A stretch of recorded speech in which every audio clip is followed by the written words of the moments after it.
Please. Mayor Louis Trujillo. Present. Councilor David Romero. Councilor Barbara Casey.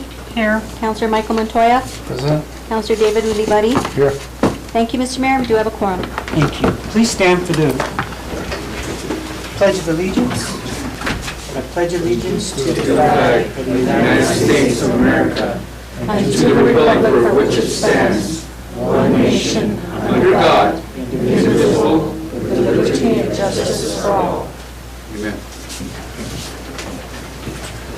In a moment of silence and recognition, I'd just like to continue to pray for our community, that we are guided to make those decisions, sometimes hard decisions, but being fair with everyone and with everybody in mind. We also pray for Thanksgiving for all our employees who are working so hard here at the city, and we appreciate everything that everyone is doing, and for those people in our community that have passed and their families. Thank you. Amen.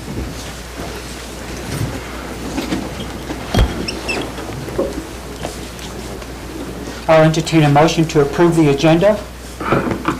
Mr. Mayor, I'd like to go ahead and approve the agenda with one change, and that would be moving item number 5 on the business items to item number 1.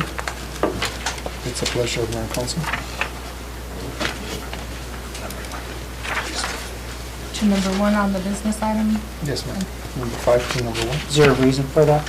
Well, just that people can go get home earlier on that subject. And we can have more room in the chambers. Second, Mr. Mayor. There's a motion by Mr. Montoya, second by Mr. Romero. Roll call, please. Councilor Casey. Yes. Councilor Ulibarri. Yes. Councilor Montoya. Yes. Councilor Romero. Yes. I have a motion by Councilor Montoya, second by Councilor Romero. Thank you, Mr. Mayor. Motion carries. Thank you. Next order of business, please. Next order of business is public input, and I do have several, and then I do have some that were emailed to me, so we'll go ahead and get started. Very well. The first one, and keep in mind that it's 3 minutes each to speak.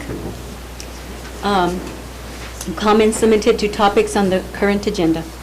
We have first Jeannie Rubin, and speaking on the resolution number 2017, living at 822 5th Street.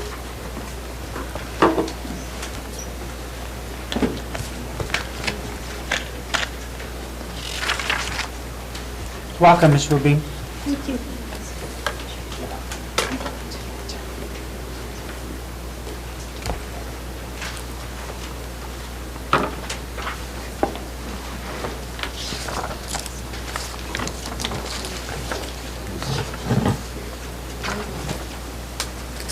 Thank you for allowing me to speak on this important matter. Mayor Trujillo and council members. The neighborhoods, the residents of the neighborhood around 5th Street, Columbia, and surrounding streets near Carnegie Library request that we add specific language to the ordinance number 2207 under prohibited acts as follows. Prohibit RVs, motorhomes, camping trailers, etc. from parking in front of residents on the city street, like residential homes. Because when these vessels are parked in front of a house on the city street, adjacent neighbors backing out of the driveway cannot see the flow of traffic and must back out directly into oncoming traffic. The vessels block the view of vehicles traveling on the city streets, which is extremely dangerous situation for all drivers.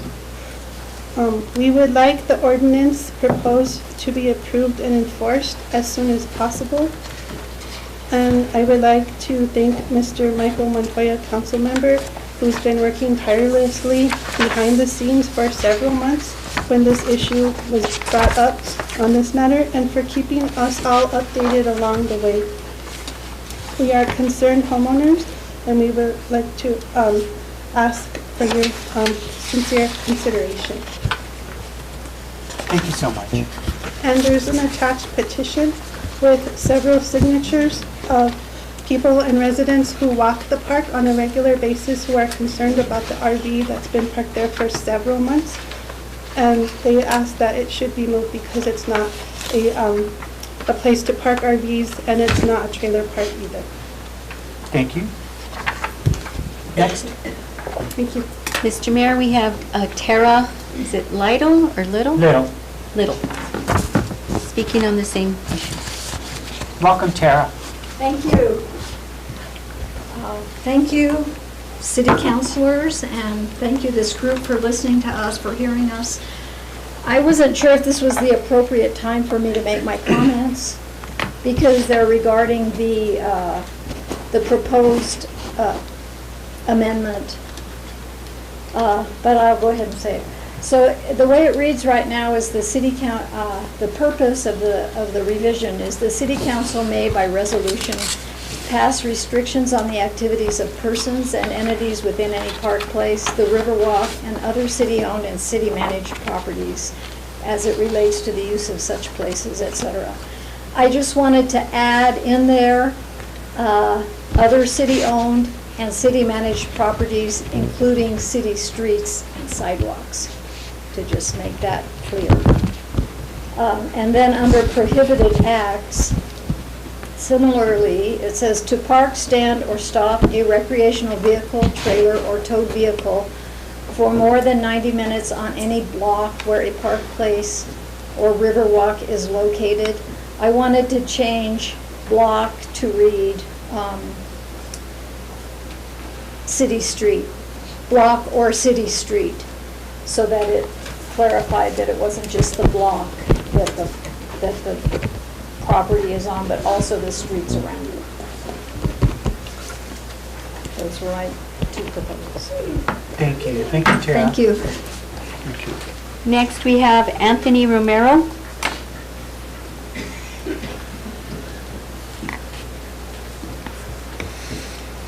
Welcome, Mr. Romero.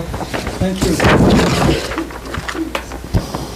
I'm here because of the house next to Lincoln Park. And I've been living in the neighborhood for almost 50 years, and it's been a good neighborhood. And for the last 2 years, I've had a lot of problems, and I even had to put a security system. And I have some people that have been doing some stuff at the house on tape. And I've talked to the police, but really they can't do anything to them because they say that they're homeless. And I'm really not against the homeless, but the thing is you have to realize is that we're having a lot of problems that we didn't before, and I have to go ahead and get a new security system for the Samaritan House, is what I'm talking about. Thank you. And you should see all the traffic, and I mean, people that we've never seen before. Very well. Thank you, Mr. Romero. Thank you. I appreciate it. Next, we have Perla Romero, same issue.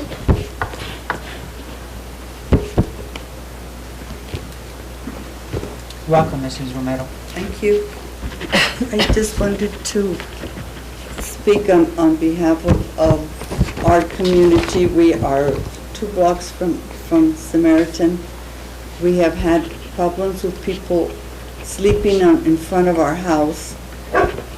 Also, there's children, quite a few children around the area, and it just doesn't feel safe for them to be playing out at the park.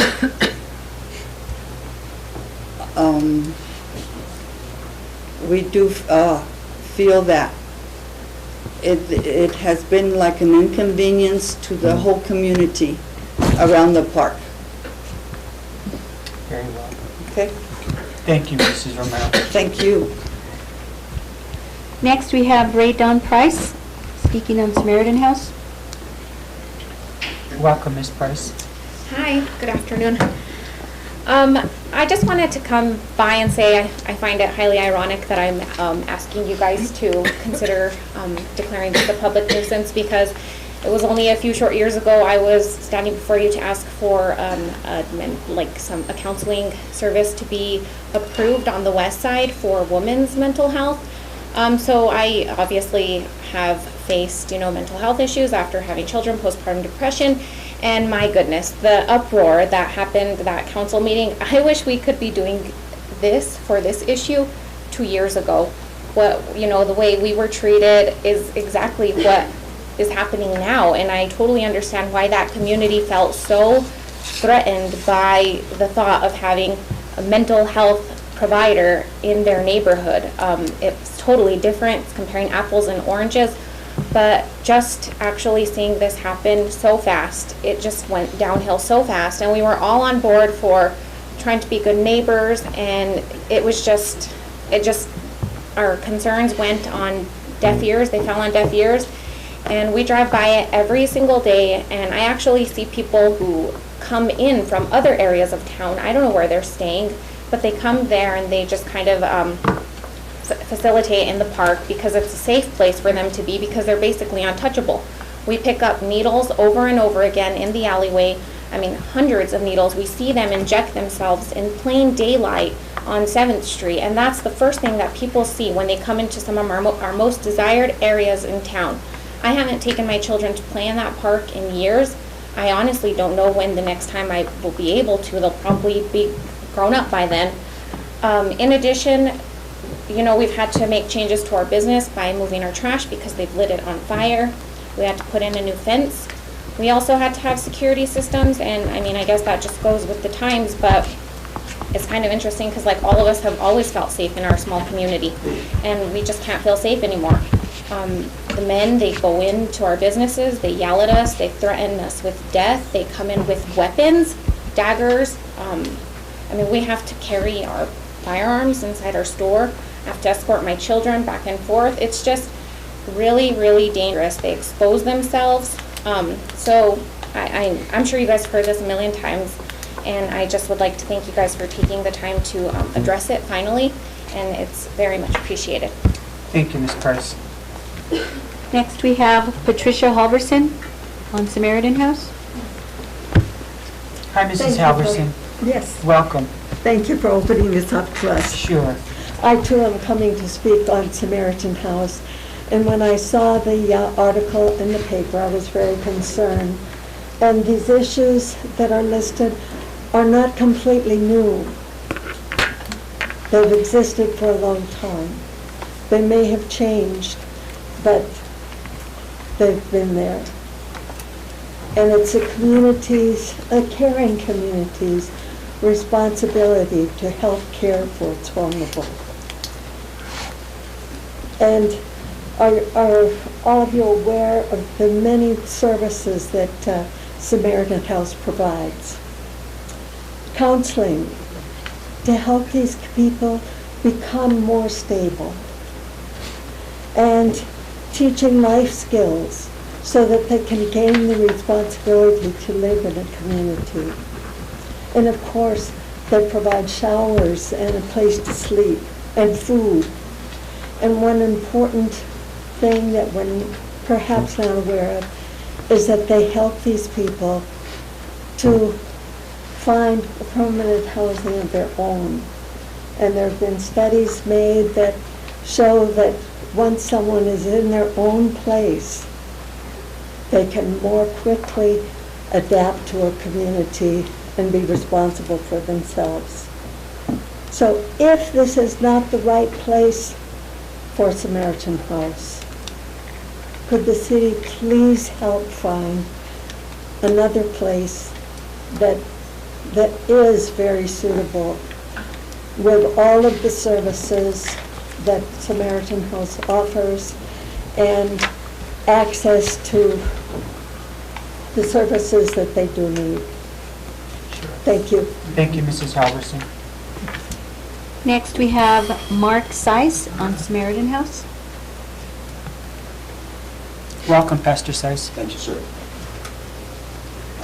Mark Seiss, I am pastor of Cornerstone Church, also owner of a business and owner of property that is right in the vicinity of Lincoln Park. And I am on the board of Samaritan House, president of the board. I've been on the board for about 3 years.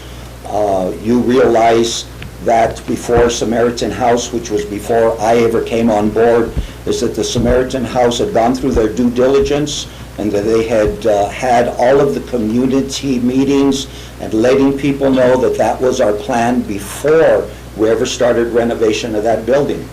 We bought the building at a cost, and we put a ton of money in it to bring it up, and nobody ever complained, and now we hear a lot of. First of all, I would like to apologize for some of the issues that people are going through and some of the things that they're going through as Samaritan House. I am not really the person that runs day-to-day, of course. I'm just president of the board. George Lyons, who is our current director, would have been here today, but his son had a very, very bad head problem with a tumor, and he is in Albuquerque with his son right now. So really, the questions of the day-to-day operations were going on.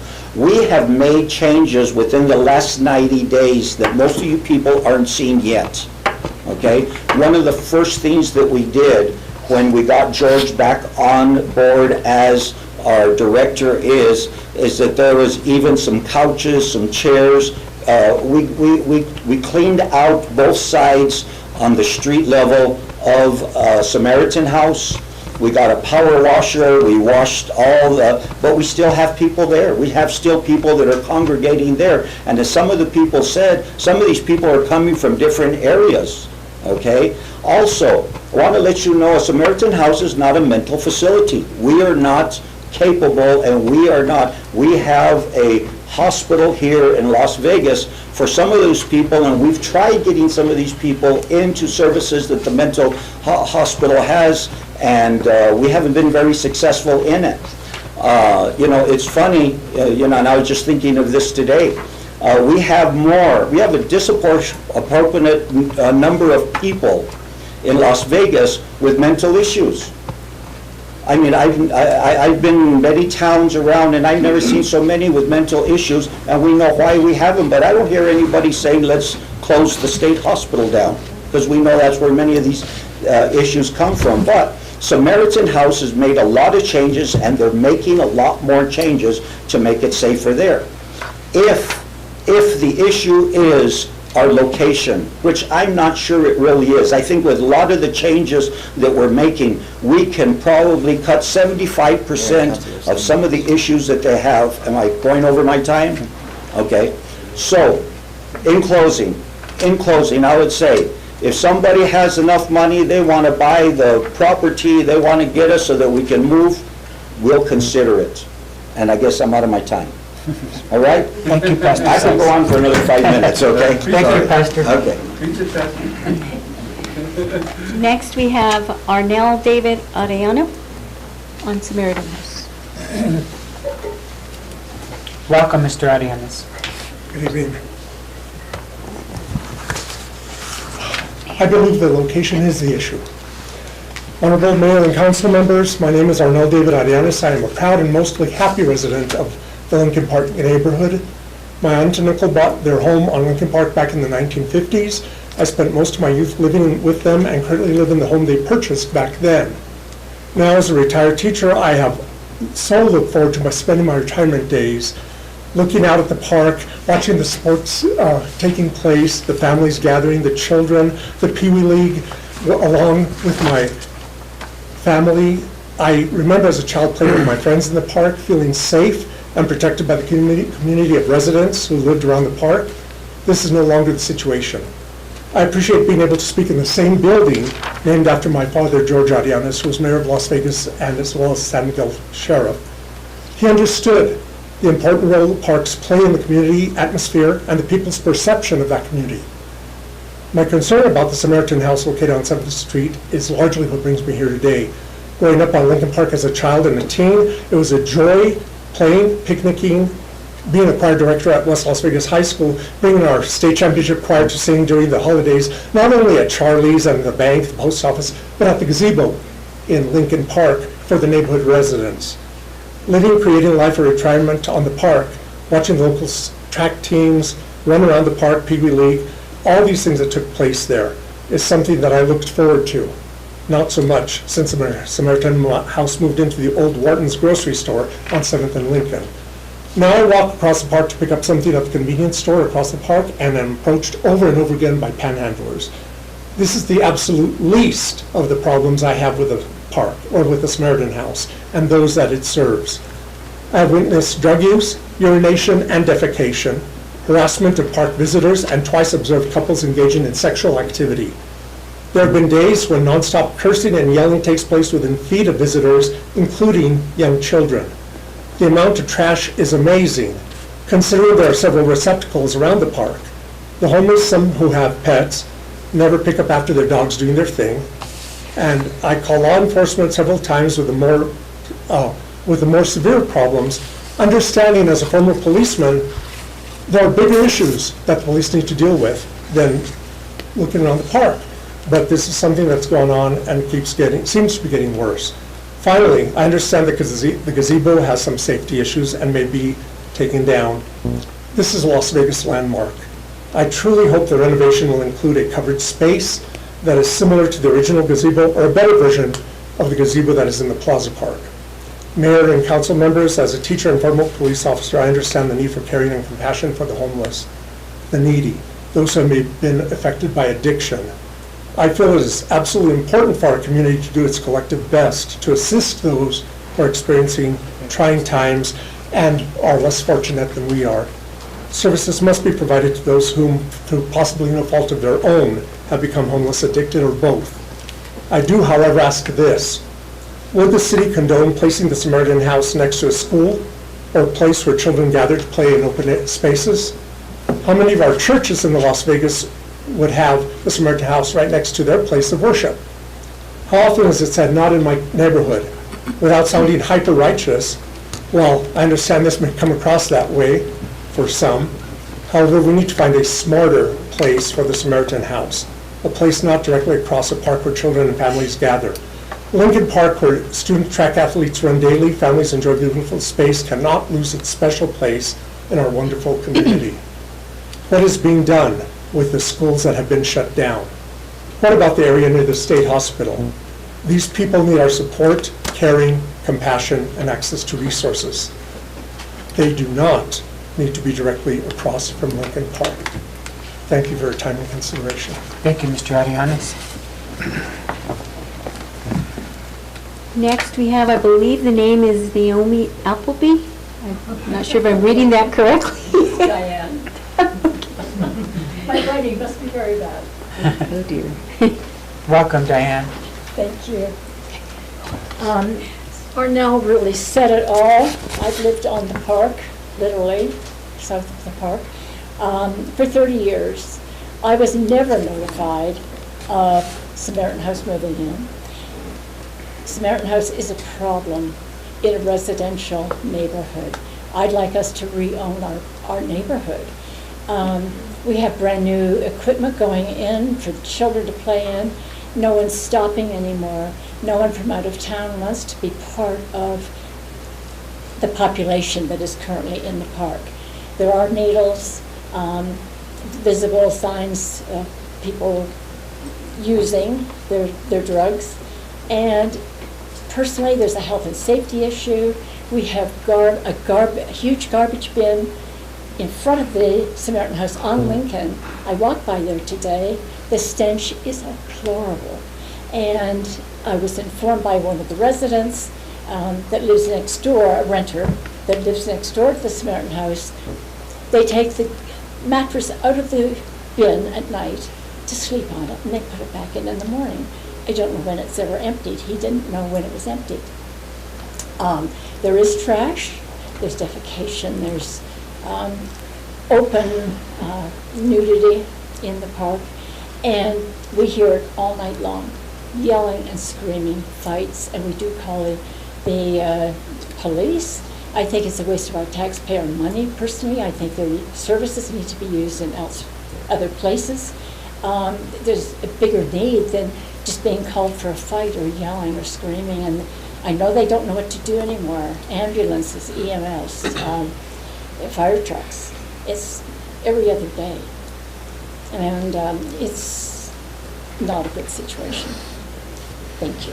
Thank you, Diane. Next, we have Patrick Alita with Samaritan House. Welcome, Mr. Alita. Thank you. I want to thank everybody here. I want to give glory to my Lord and Savior Jesus Christ. And thank you for allowing me to be here, City Council members and Mayor Luis A. Trujillo. I'm a member of the Board of Directors at Samaritan House. I'm secretary now. I've been secretary like for, I don't know, 4 or 5 years. I used to be homeless here in Las Vegas. Yeah, I was living under University and I-25 there for a few months, and I had a hard time. But thanks to the grace of the Lord above and Samaritan House, they helped me find a place. All that time that I was homeless, I'm going to tell you guys one thing. You might not believe it. I was drug-free and alcohol-free. So not every homeless person is, using. I have a house now. I have a little dog. I take care of my house. I eat well. I sleep well. And thank you for all that to Samaritan House. And I do apologize to all the people that are being affected by the drug addiction, the needles, which are very dangerous, I know, because I used to have to pick them up myself at a church. I apologize to those people that have been affected by the homelessness, the drug addiction, the nudity, whatever is going on. It doesn't look good in our city, and something has to be done, I know, but I believe to every problem there's a solution, and I want to thank everybody for listening to me today. Thank you very much. Thank you, Mr. Alita. Next, we have Rebecca Moore Maldonado speaking on Samaritan House. Welcome, Ms. Maldonado. Thank you. Good evening, Mayor and councilors. I represent the New Mexico Highlands University, the School of Social Work, and I'm also a concerned citizen. I've been in Las Vegas for several years now at the university, and I'm very aware of some of the issues that have been brought to the attention of everybody at this meeting. First, I'd like to say that homelessness is not going away. We have to admit the fact that it's actually increasing in our community, and that there are multiple reasons why we have homelessness across the country, and that those numbers are just really pretty astounding. So I started looking at the research, and in the United States alone, over 350,000 individuals are homeless. Wow. In New Mexico, we have an estimated 3,500 individuals who are homeless. Now, this includes children and families. They're not predominantly men anymore. The increase with women becoming homeless is an issue, and that is attributed to domestic violence. So I just want you to be aware that there are larger systemic issues that are contributing to homelessness in this community. And knowing that these issues are here, we're asking, well, who are the homeless? I've heard these stories or these situations sitting here listening to the different individuals, and I really think that we have to have a more balanced perspective to what's happening. The homeless are our sons, our relatives, our aunts and uncles. They are our neighbors. And knowing that there are extenuating circumstances for these individuals that created homelessness. We're also looking at the lack of affordable housing, unemployment, poverty, mental illness, the lack of services, and substance abuse. Not all people are homeless or drug addicts, as somebody has already said. And what another individual mentioned was the not in my backyard. The visibility of homelessness is an issue, and that's what's so problematic for the community right now. And many don't see the other side, the humanity side of what's really going on with individuals who are experiencing homelessness. And in this country, every individual in this room may be 2 paychecks away from being homeless themselves. This, as a social worker, our primary mission is to enhance human well-being and to help people meet the basic human needs of all people, with particular attention to the needs and empowerment of people who are vulnerable, oppressed, and living in poverty. This is who our community of homeless individuals are. And our social work values promote service, social justice, dignity, and worth of the person, importance of human relationships, integrity, and competence. And if we're advocating for this marginalized population, we have to begin Thank you. to address micro and macro issues. And what I'm promoting is that we, as a community, establish a coalition of homelessness for the city of Las Vegas. And on this committee, partnerships would include multiple agencies, organizations, and services, interfaith councils, the Veterans Affairs, treatment programs, employment and educational development programs, family or community health centers, and the New Mexico Highlands University School of Social Work or counseling programs. Great idea. Thank you. Thank you, Dr. Thank you. Next, we have Callie Wilborn. Welcome, Ms. Milborn. Hello. I really appreciate what the Samaritan House has been doing. It's work that's very important, very much needed. The homelessness problem, I understand, is horrific.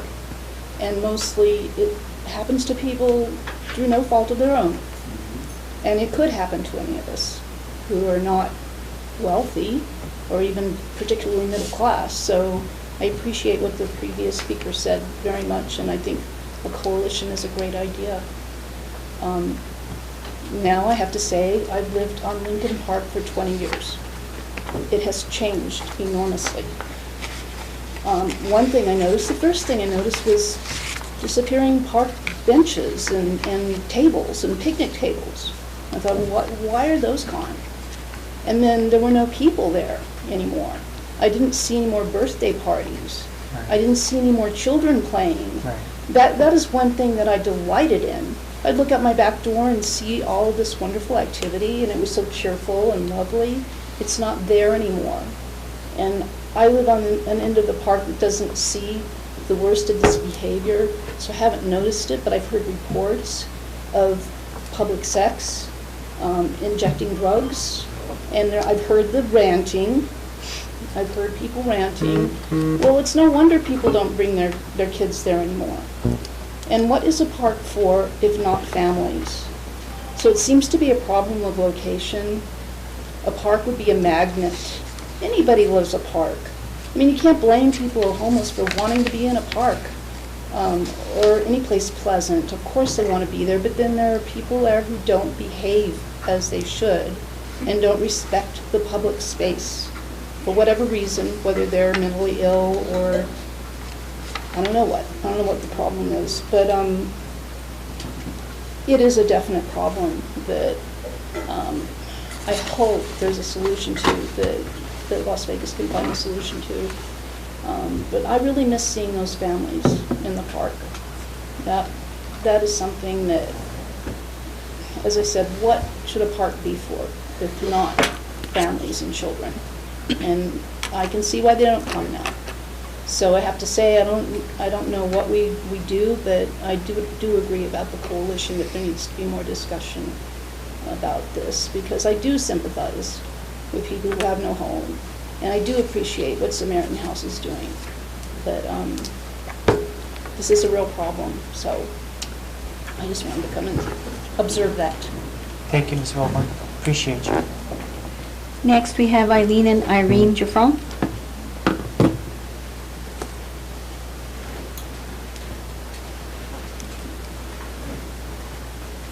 Welcome, Eileen. Mayor and Council. I'm not going to bring my mom up with me, but if she can stand up and say hi, she's not going to join in. Irene.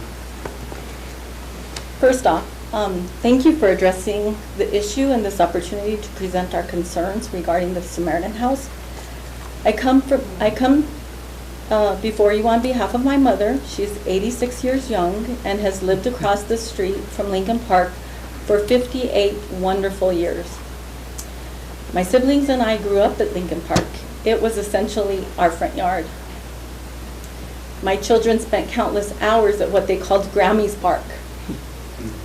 Unfortunately, within the last couple of years, it has slowly become an eyesore and a hazard. And it is so sad to see what it's become. I literally fear for my mom's safety when we're not home with her. Just last night, Mom and I were on the front porch and felt uncomfortable because there was a man at the park across from the Samaritan House yelling obscenities and pacing back and forth, throwing air punches and kicks. If I called 911 each time I've seen something going on there, dispatch would tag me as the nuisance. With that said, and there's been so many instances, and I thank Las Vegas PD for your response and your presence in patrolling. We need to continue that if it is going to stay there. With that said, I applaud Mayor Trujillo for his recent initiative for mental health crisis training for law enforcement. This is absolutely critical in dealing with these situations. I'm not heartless. I understand there are reasons why people experience homelessness, be it from mental illness, substance use and or abuse, or sometimes people don't have support systems or resources to get out of the place that they're in. Whatever the reason, there has to be a process to help in a proactive and productive way. I've always said, don't be a part of the problem, be a part of the solution. In this instance, homelessness may never go away. Yes, there's ways to try to manage, and I believe that this is the intention of the Samaritan House. It's a lot to manage, I get it, but it shouldn't be at the expense of those who live in this area and the community that would like to enjoy Lincoln Park the way it used to be. Thank you for your time and attention. Thank you, Eileen. Thank you, Mrs. Jafriel. Next, we have Susie Saety. She's speaking on Samaritan House and the RV ordinance. Welcome, Susie. Thank you, sir. Mayor, councilors, this has got to be one of these days when people are sitting there thinking, why would anybody want to run for city council or for mayor? The best intentions run into walls like this, and you have my sympathy, because I know for a fact that there were needles there before Samaritan House was there. The drug addiction has been a problem before I got to New Mexico, and that was 50 years ago. So this is huge, but I'm hoping that the county's treatment center is going to make a big difference. That's going to help.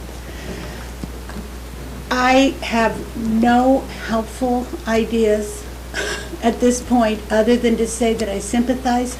Our kids deserve a safe park, and these lost, lonely, disabled people deserve to be cared for and loved and protected too. And I have no idea how to do it all, but I would do anything that you can think of that I can do to help resolve the problem. It's a problem, but it's not just a one-sided problem. People want to be safe and happy in their homes, and people want their kids to be safe. But if one of those people was my brother or my aunt or my uncle and I couldn't get him to come home with me, I would want to know that they were safe. So bless you all. I'm praying for you. And now the easier one, the RV issue. I just want to make sure that when you say city property their time being limited on city-owned property, that it includes all the streets, because any big moving vehicle, none of those things belong for a length of time on city streets. Obviously, for a couple of hours to load and unload. Obviously, overnight, if you had to rent your own U-Haul. I'm not trying to be ridiculous about this. And I wouldn't even sign the petition until I made a point of saying, but if there's another evacuation or a disaster in our community, then they need to be on the streets, and anywhere they need to be where people need to sleep. And Councilor Casey explained to me that there are churches and RV parks and lots of other available options for them, so they really don't need to be on the street because of this crisis. I just know that I live on 5th Street. It's been there a long time. I thought it was there because of the evacuation, and it's kind of gotten old. And I know I've been told that you're planning on rewriting or tightening this ordinance that you're working on to cover all of it for all the streets and for all the trucks. Both businesses and residential areas, I think, need to be respected in terms of what parks there for any unreasonable length of time. And because you're the council and I'm not, I don't have to decide what reasonable is. So have a good evening, gentlemen and ladies. Thank you, Susie. Go ahead. Next, we have John Arnold on Samaritan House.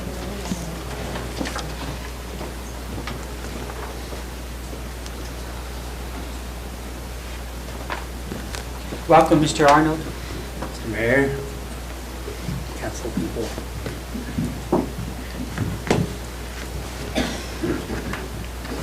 My wife is going to be much more eloquent in addressing this problem with Samaritan House. But I'm just going to, we have a business catty corner from Samaritan House behind Allsup's. And so my beautiful doctor wife, I go before I teach Tai Chi at the senior center, which is supposed to be a very meditative exercise. And I am cleaning up stuff from our door, dealing with urine, smell. Fortunately, this past week, I have not had to shoo somebody off of there, but the prior week I did shoo someone off of there 4 days in a row. Sometimes this individual have a weapon. So it's scary. I'm there before my wife gets there, so she doesn't have to deal with this. So it's a problem. And I know, just as you know, being a business owner there, what some of the other business owners are going through. So you know, if you're driving up 7th, you notice there's a new fence behind Price's. There are big metal posts going up next to Wells Fargo. I mean, this should not become the new norm, that businesses feel like they have to put up wrought iron fences and gates and things like that. And again, this is for the first time when I'm doing a bank deposit for the business, I don't feel safe walking the short block to Southwest Capital Bank. I get in my car simply because, you know, being accosted trying to get to the bank. So I am very sympathetic to the plight of the homeless, but I am from the clinic picking up syringes and things like that. I can't imagine. I haven't been in the park, but I've seen the park, and I know that it's a horrible situation, and I know that the community would love to take that back. And so I'll allow my wife to speak more, but thank you for your time. Thank you, John. Next, we have Mary Romero on Samaritan House. Welcome, Mary. Thank you. Familiar face to this room. We miss you. Come back tonight. I don't know about that. Thank you very much for the opportunity to address this issue about Samaritan House in Lincoln Park. First of all, I'd like to say that, to my knowledge, there was never a city meeting to deal with the issue of a license for Samaritan House. A meeting was called and it was advertised and there was a huge sign on the building. And we showed up to the meeting and it was canceled. The mayor, the prior mayor wasn't able to make it or something and she canceled. And we asked over and over again, when's the next meeting? And we never had our meeting. Unfortunately, I guess there's a time frame within which the city has to act. And that time lapsed before a new meeting was called. So the Samaritan House attorney told us that there was nothing we could do because the city had never called the meeting. So I just want to know if there was a meeting, we were not let know. Okay. So I live directly across Lincoln Park on Lincoln Street. So we are affected by this issue every day. There's drug use, as you've heard, people urinating, defecating, sex out in the open, vulgar language at the top of their lungs, shouting matches almost every day, people fighting in front of our house on our side of the street. I mean, it's bad. We cannot even let our grandkids out into the yard because they listen to all this. You know, we have to have music on in the house so they don't listen to it. The trash in the park, ridiculous, as you've heard. The Samaritan House bin that they put on Lincoln Street, usually overfilled. Either it has to be picked up more often or they have to get a bigger bin. Dogs, most of the homeless, or many of the homeless have dogs running loose, barking at everyone, defecating all over the park, not picking up after the dogs. We have, my husband is not afraid to do it. He goes across the park and tells them to pick it up. Of course, they usually tell him they don't have to. A couple of people have told him this is a dog park. In dog parks, we don't have to pick up the defecation of our dogs. Of course, they're sleeping in the park, keep people sleeping in their cars in the parking lot of the park. People sleeping on Samaritan's porch. They sleep on the sidewalk on the south side of Samaritan House. They block the sidewalk. In the alley behind our house, we live directly behind Spick and Span. Homeless urinate and defecate there behind our next door gates all the time. We've seen them urinating under Spick and Span's carport many, many times. In fact, they started a fire, as you all know, last winter under that carport. There's a man, we call him the hatchet man. He walks around throwing a hatchet. I mean, dangerous stuff. Or a pipe. Sometimes he has a pipe, sometimes he has a hatchet. We call the police, they show up, there's nothing they can do. Okay. We try not to call the police all the time like we used to, but it's become unbearable almost. We've tried to talk to the director of Samaritan House. He tells us there's nothing he can do. And we talked to him before when he was here before and then now.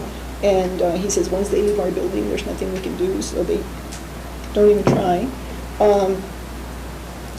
I have lived at Lincoln Park, across from Lincoln Park, for 37 years. My kids grew up playing at Lincoln Park. When the grandkids come over now, we can't even let them out because of all the vulgarity that goes on. The T-ball, soccer, Little League, all that stuff used to park. The bouncy houses from end to end of the park before. Now there's nothing. Once in a while there's one party on the other, but they go to the other side of the park.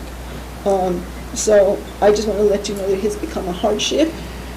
It's dangerous and it's unsafe to live around Lincoln Park. Thank you. Thank you, Mary. Next, we have Bernadette Lujan speaking on Samaritan House.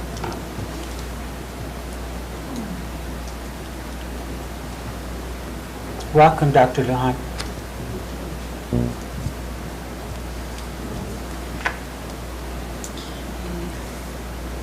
Thank you, Mr. Mayor and members of the council and everyone here. I don't know if I could say anything more this evening other than to say that we had to move from our wonderful location at 338 Santa Ana Street in less time than I would have liked to have done, and I guess that would be another meeting one day. So let me tell you, running to the city for help was not my first thought, but here we are. So we are located for 17 months on Otis Street. We've been there since early January. We, as my husband had mentioned before, have to deal with picking up trash outside our doorsteps since we moved to the premises. The trash includes the biohazards of syringes, clothing, food containers, shards of glass, cigarette butts, makeshift pipes, and there are many stains. Of course, those come with odors. So you can kind of think Bourbon Street, 2 a.m. Without the jazz. But we have many, many photos. We have had encounters with our overnight visitors, most of whom, mostly one in particular. The particular individual has had some sort of weapon or blade near his person, undoubtedly to defend or protect himself. I want to be clear that he has never threatened us directly. However, I am fearful that we will catch him on the wrong day and it will turn into something other than a verbal confrontation. Regarding loss of business, financial impact, in some respects it's hard to compute. I have definitely had seniors that have driven up to the clinic before business hours and have seen our overnight visitor. And then those prospective patients never book an appointment. I can speak to the loss of productivity for my day. The time that I would normally be using to call patients, other providers, the VA, or catching up on administrative tasks, I've had to spend cleaning up. I also am reluctant to hire help since I only extend my liability for their safety. I hope that the city considers the financial impact experienced by property owners and that of the business tenants. The financial impact is not equal. That is, I have to pay rent regardless of how badly my business is being impacted. Property owners still get the rent. I am not begrudging anyone what they are due, but just consider the perspective of the tenants that have to pay rent, of which the very least is for upkeep of the premises. Still, I am concerned that the tone of the city in regard to Samaritan House, mainly because I'm concerned about the homeless population. This population, as you've heard a few times over, is disproportionately affected by mental illness and substance abuse, as they are duly diagnosed. I wonder if indeed Samaritan House can be expected to be accountable for the individuals whom they are not able to provide services or shelter to because of safety concerns. Samaritan House can be relocated, but all that will serve to do is relocate the problems. Samaritan House can be shut down, but unfortunately won't solve the problem of homelessness. Yeah. This problem seems so much larger than the mission of a single nonprofit organization. I see it as a community problem, not a Samaritan House problem. I do not condone the trashing of the neighborhood or vandalism of by anyone. I also don't condone the blaming and dehumanizing of the individuals who are among the most in need. And yes, I will volunteer my services to be part of any solutions-oriented discussions. So Thank you, Dr. for your Mahan. time. Thank you.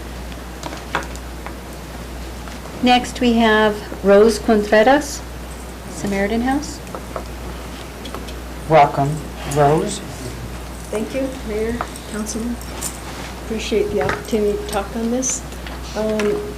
I too am, I'm concerned about the problem at Lincoln Park. I used to live right in front of it and saw all the bouncy tents and birthday parties and all kinds of celebratory kind of activities going on. And we moved a block away and we still see the problem. I go at 7:30 for, a walk through the city for exercise, and I make it a point to go through Lincoln Park to see, if the problem has improved or the same, or if it's just, hearsay. And every single time I'm, confronted with panhandlers. Sometimes they're pretty aggressive. Sometimes they go over where we're living now at Wells Fargo and harass the maintenance guys that are working on the street and threatening, physical threats, they're making physical threats against them. And I know that they have their issues, and I really do appreciate all the services that Samaritan House provides. I've taken several tours of their facility, so it's greatly appreciated. What's not appreciated is the trash, the needles, the harassment on the street, so it's an overflow. Maybe it is a location issue, maybe there is some other way to still provide those needed services, but also provide a safe, clean park to the community. Thank you, Rose. Thank you. Mr. Mayor, that concludes the in-person public input. If I may read into the record, the emails are received for public input. Yes, ma'am. At this Go time. ahead. The first one, I am unable to attend the Wednesday, June 20th City Council meeting, but wanted to share my support for keeping Samaritan House open at its current location on 7th Street near Lincoln Park. I read the Las Vegas Optic letter and am saddened at the thought of losing such a valuable resource in our community. The Samaritan House has been serving members of our Las Vegas community in various locations for over 40 years, providing much-needed and life-saving services. The need for Samaritan House's existence has never been greater given the effects of the Hermes Peak Calf Canyon fire, rising inflation, and ongoing coronavirus pandemic. Providing services has never been easy, and Samaritan House has struggled to provide the quality of care needed, especially during the coronavirus pandemic. Declaring Samaritan House a public nuisance and removing public funding is the wrong approach to making any headway to ending hunger and homelessness in our community. While I can appreciate the concerns of neighbors, drug-related crimes have long been an issue in Lincoln Park. When we moved to the Las Vegas community 25 years ago, we often took our young children to play in the park and had numerous picnics and parties in this park as our children were raised in this community. The park continues to be a much-needed, beautiful asset to our community. However, even back in the late 1990s and early 2000s, you did not allow your children to go into the gazebo because of the presence of urine and drug paraphernalia. Many houses in the neighborhood had residents that did not reflect the most positive aspects of our community. Shutting down Samaritan House is not the solution to these long-term problems. They are part of the solution. Transporting members of our community who don't have permanent housing options to a camp outside of town is also not a good option. I urge the city to continue to support the Samaritan House mission and help its staff, board, and many volunteers care for those that need it most. Thank you for allowing me the opportunity to share my thoughts with the council in this manner. Ms. Carol Linder. This is from Katrina Immerman. Samaritan House is needed to care for the least of us. Shame on us if we abandon these people. This one is from Carol Lynn, concerned citizen. With due respect for the Las Vegas City Council, if this body should decide to close the Samaritan House, I suggest that the hungry and homeless, whom the Samaritan House serves with compassion and respect, and who will be with us, always be directed to gather in the parking lot of City Hall.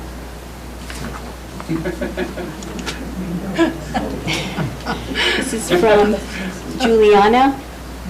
Members of the City Council, I would like to address my concerns with the Samaritan House that is located on 7th Street. Since it moved there, Lincoln Park has become a place where the children in our community cannot go anymore. It is constantly full of homeless people drinking, and it is unsafe for our kids. The Allsops across the street has become unsafe as well.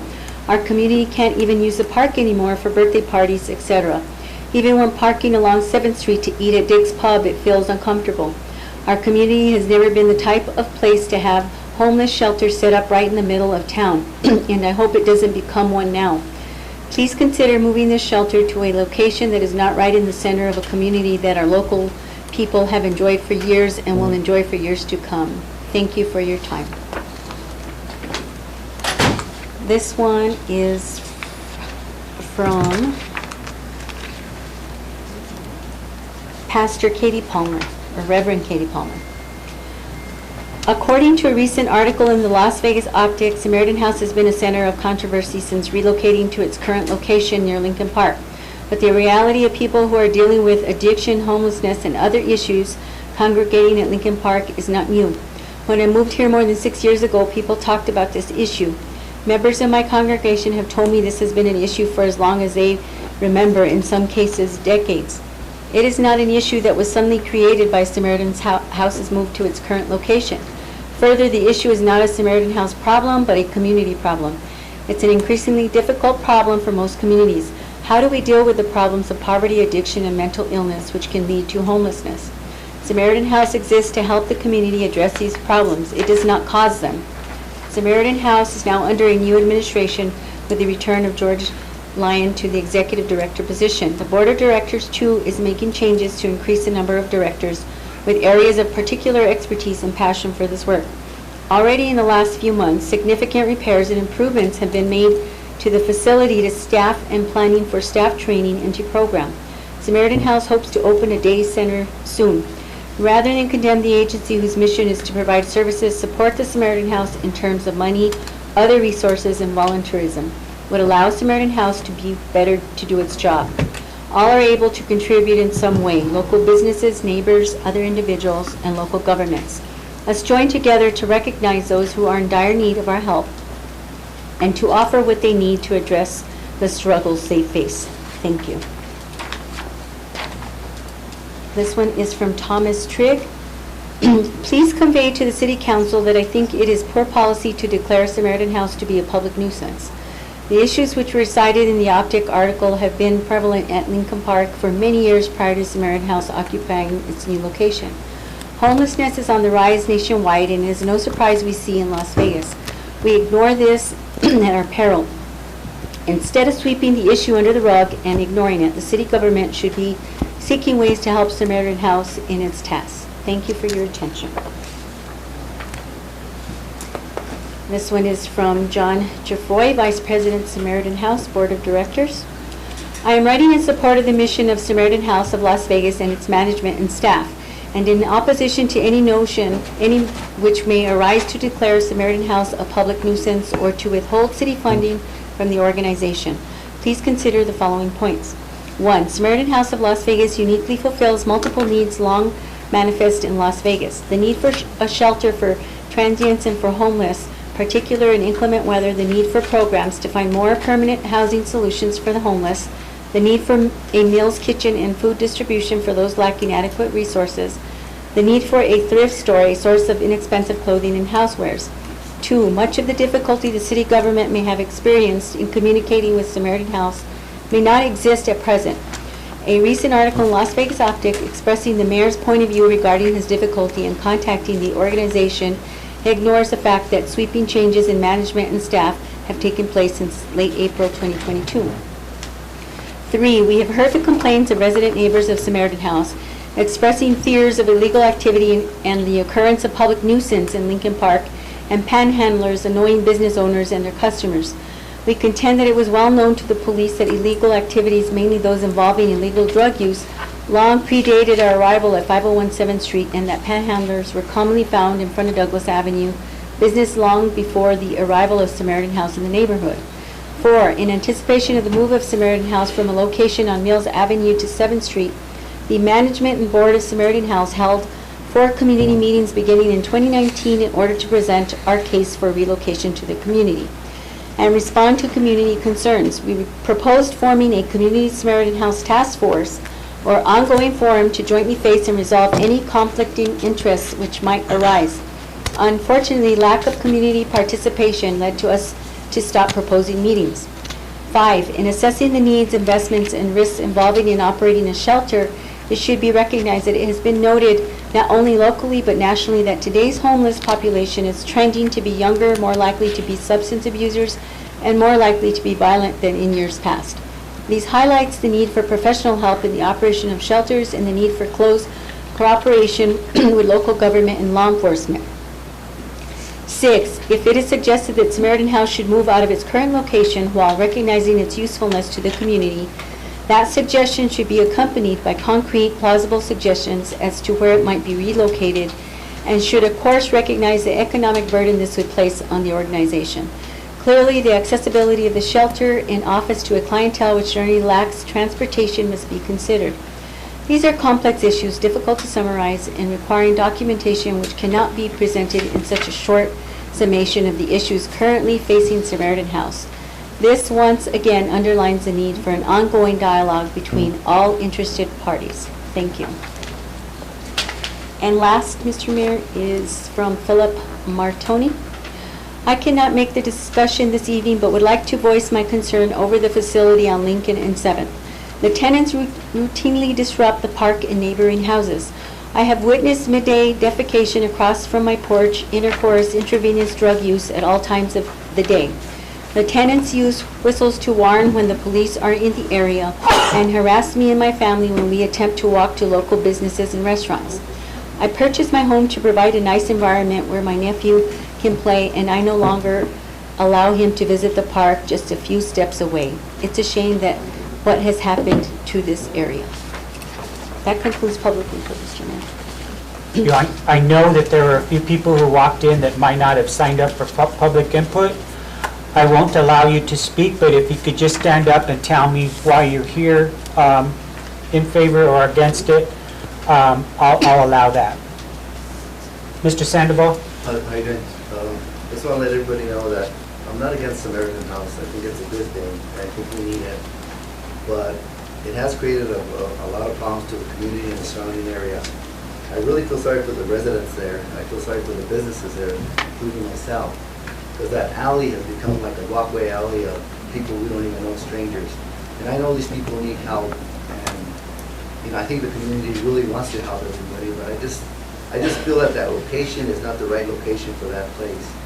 Now, what's happened at my place is, I mean, one morning we were there at 4 a.m. in the morning, and these guys had a big old bonfire going on. You know, I don't know if they had marshmallows or what, but they had a big old bonfire, and in the mornings when we go there early, it's still kind of dark.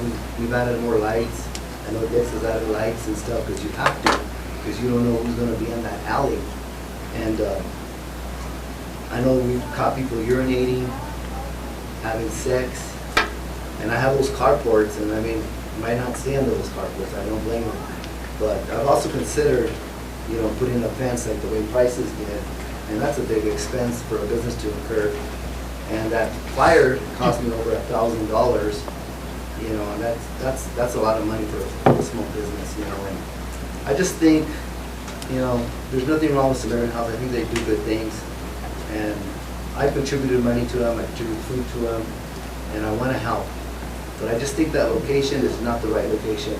I want that park back for the kids and for the residents around there. Thank you. Thank you, Mr. Sandoval. Sir? I'm speaking on behalf of the neighborhood on Carnegie Park and other park in our city. I think the operative word on motorhome is home. It's a house. It should be treated as a house. It's a structure. It's a one-bedroom, one-bath kitchen.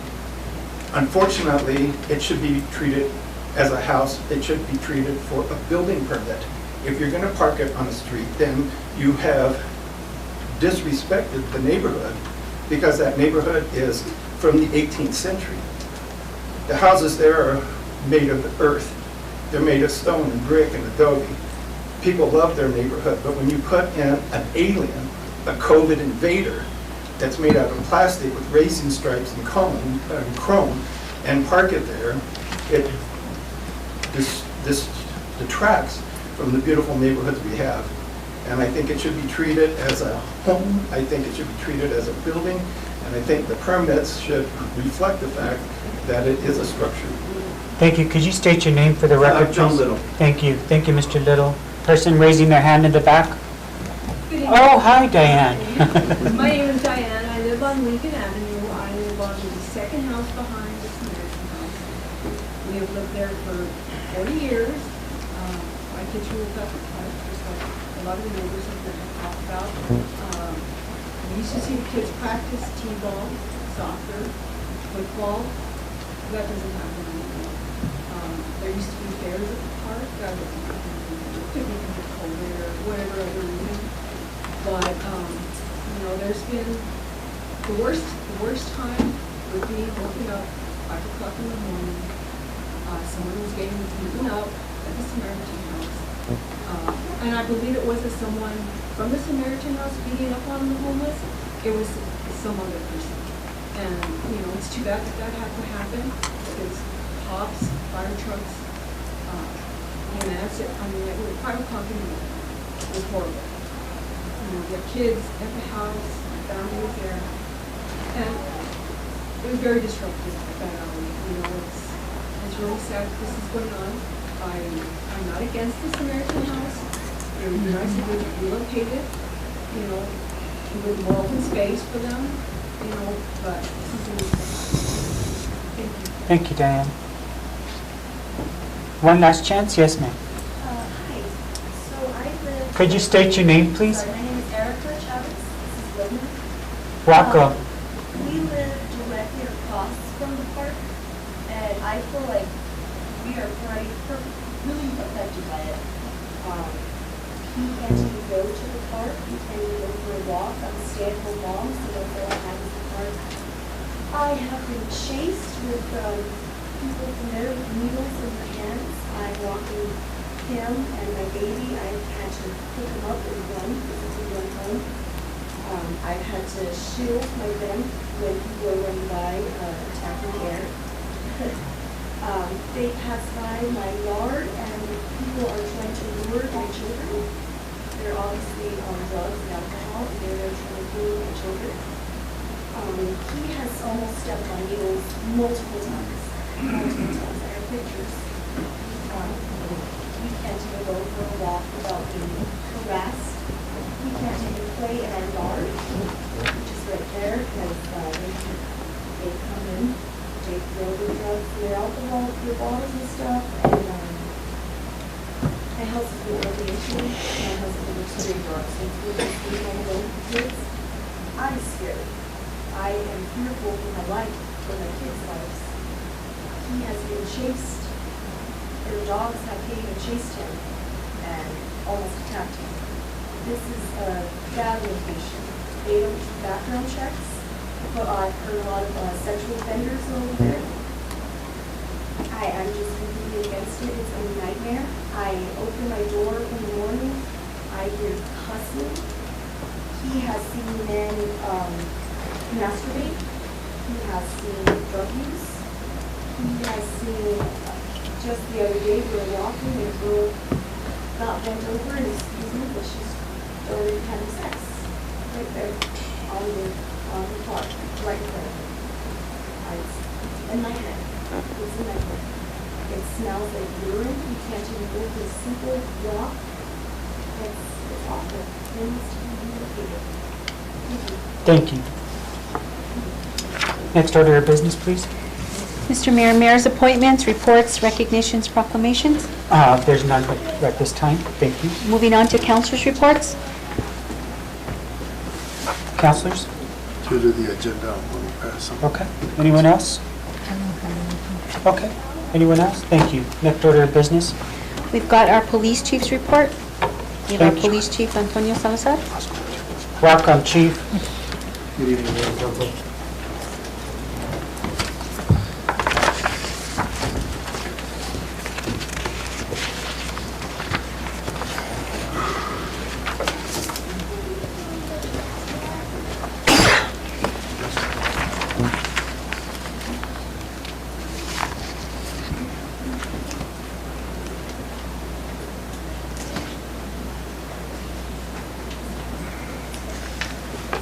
Hi.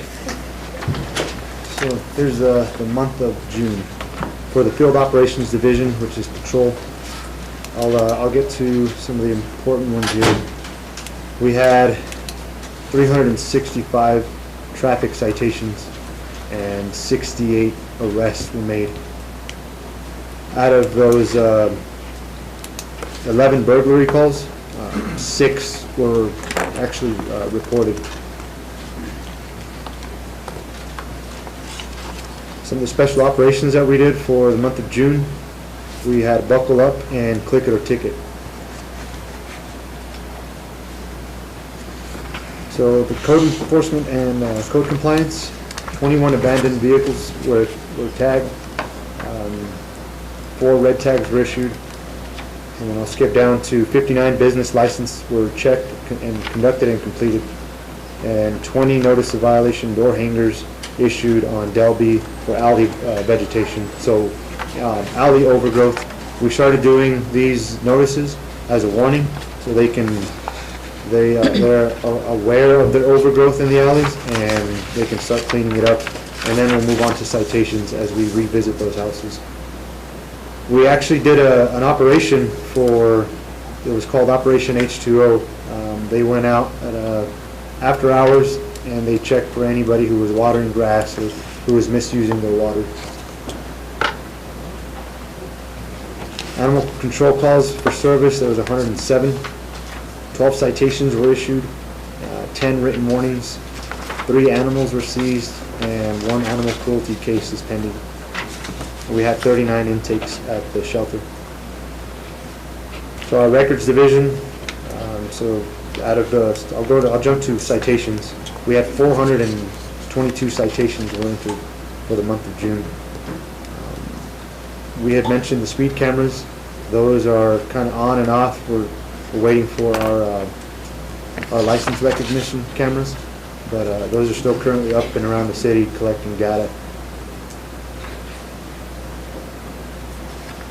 Our dispatch division, we had 207 calls, 911 calls, 146 answered 911 calls, and I'll jump down to the 1,656 calls, and then for fire calls, 137, AMR, 166, and we had 177 calls regarding code compliance.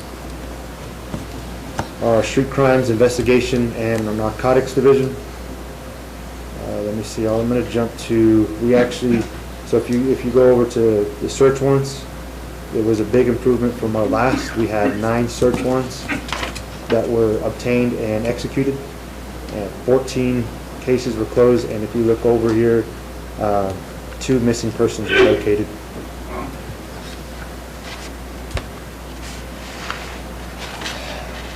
So this is for the evidence seized by both agents and police officers. We have, I'm going to jump to the firearms.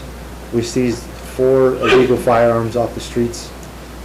Fentanyl pills, 173, and we seized 12 grams of cocaine and 60 grams of crack cocaine. This was in the Optic just recently. The Street Crimes Division, along with Region 4 Drug Narcotics Task Force, we seized $144,029 in a search warrant that we conducted. Wow. We also had, out of that same residence, 2.4 pounds of powder cocaine and 4.1 ounces of crack cocaine. And that was on the 700 block of Union Street. That was a significant search warrant that was executed. Good job. Thank you. So I attended a policy meeting for chiefs and the Municipal League Association in Albuquerque. So here's our recruiting and hiring promotions. 2 police officers were promoted to sergeant, and we conducted 3 physical fitness tests and written tests for potential applicants for officers. Number of vacancies, as we see here, so let's see, we have, we'll go jump down to animal control officer. We actually have an applicant, 2 applicants, and we are conducting interviews on those. So along with this, I know not everyone's aware that we recently opened our animal care center. So we have 2 of the employees here. This is the manager, Ms. Beatrice Gallegos. Hi, Beatrice, welcome. And then we have the animal care center technician, Jason himself. Welcome. Thank you. The manager is currently working at the center now, and then Mr. LaSalle will start after, I think, On Monday. There we go. So, Well, welcome. Thank you for joining our team. if you guys have any questions, I do. Mr. Olivari? Chief, how many calls do you get around the Lincoln Park area, more or less? So I do have a separate slide on that. It is part of the business item. I can go over that right now if you'd like, but I have a separate slide that has all the numbers, which will include the police departments, fire, and the park and recs. But I can give you that number if you'd like right now. I would like to see it. Okay. Hold on, I think he's getting the information from Mr. Olivari. Isn't that part of the whole discussion for the business item? That it probably be?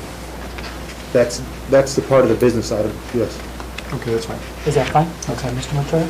On item number 5, we have 61 abandoned 911 calls.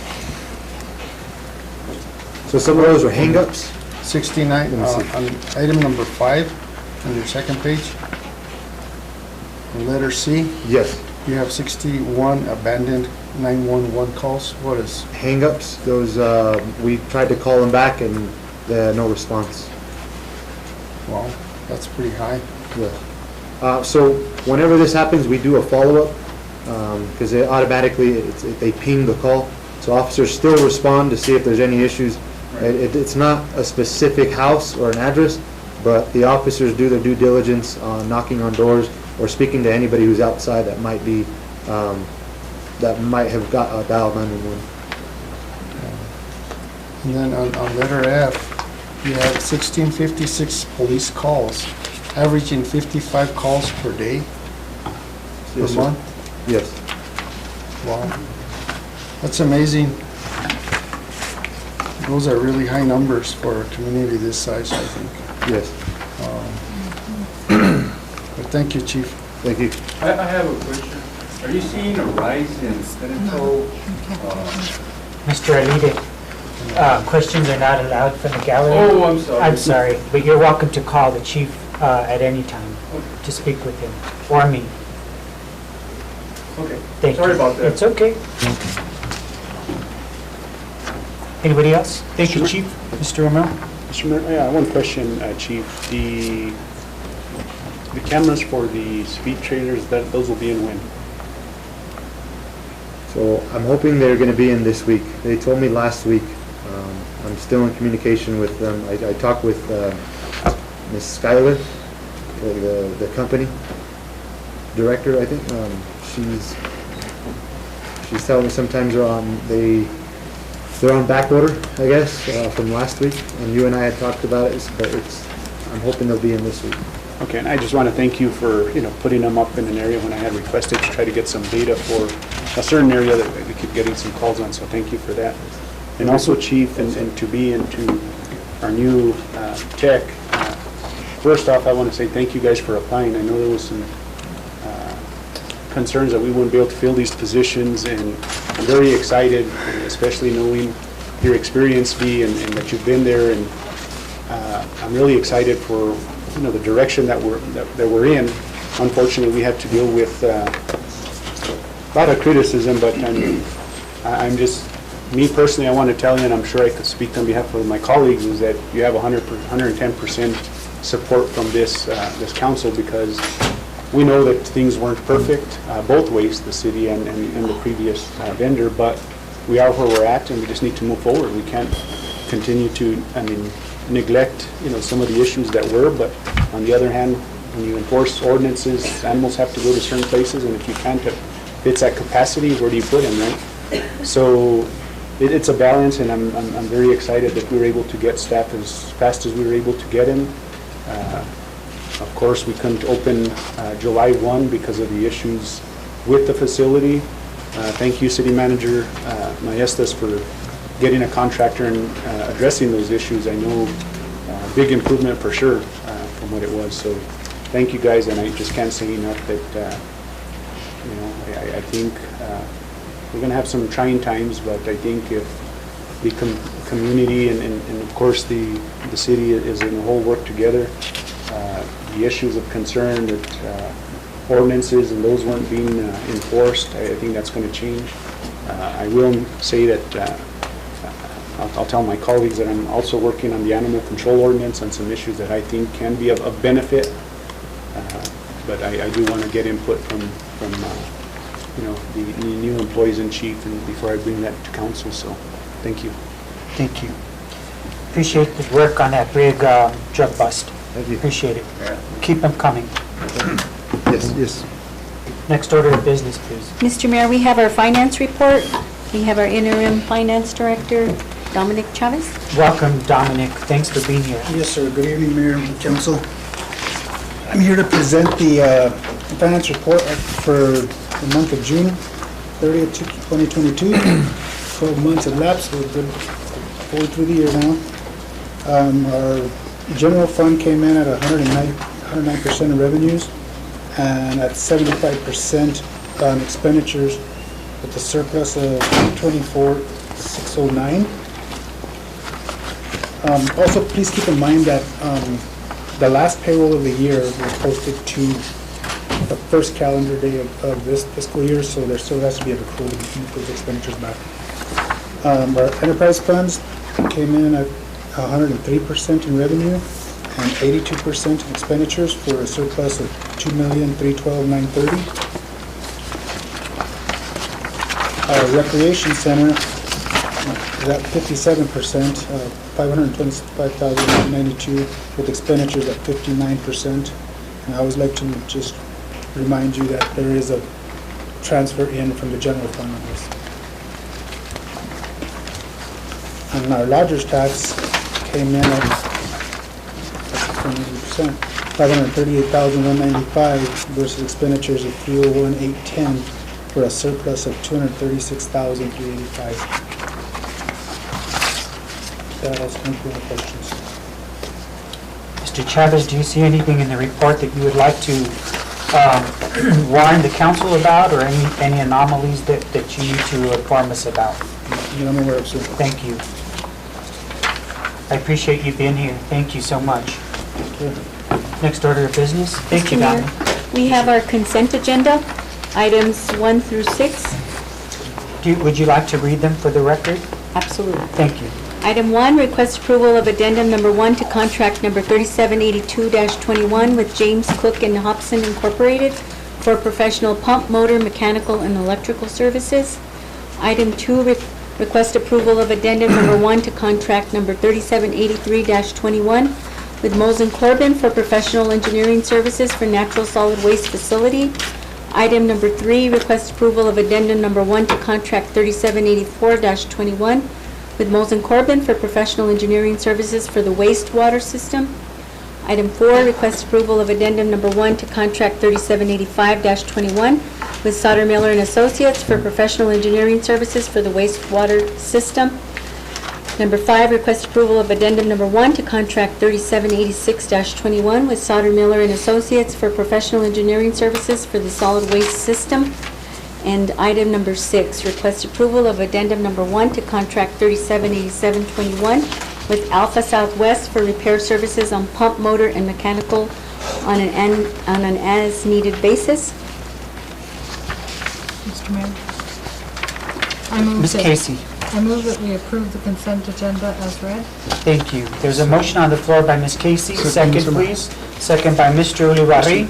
Roll call, please. Mr. Question, Discussion. Mr. Romero. City Manager Maestas, just one quick question on this is there who is making sure that these contracts, when we're being billed for these services, I know, is there a checks and balances? I know the director is looking at those, but in finance, are they making sure that whatever we're getting billed is also within compliance of the contract? Yes, sir. They all correspond to the language that was in the original RFP. So finance is reviewing it? Yes. Thank you, Mr. Mayor. Thank you. There's a motion on the floor and a second. Roll call, please. Counselor Montoya? Yes. Counselor Romero? Yes. Counselor Casey? Yes. Counselor Olivari? Yes. I have a motion by Counselor Casey, a second by Counselor Olivari. Thank you, Mr. Mayor. Motion carries. Thank you. First business item, please.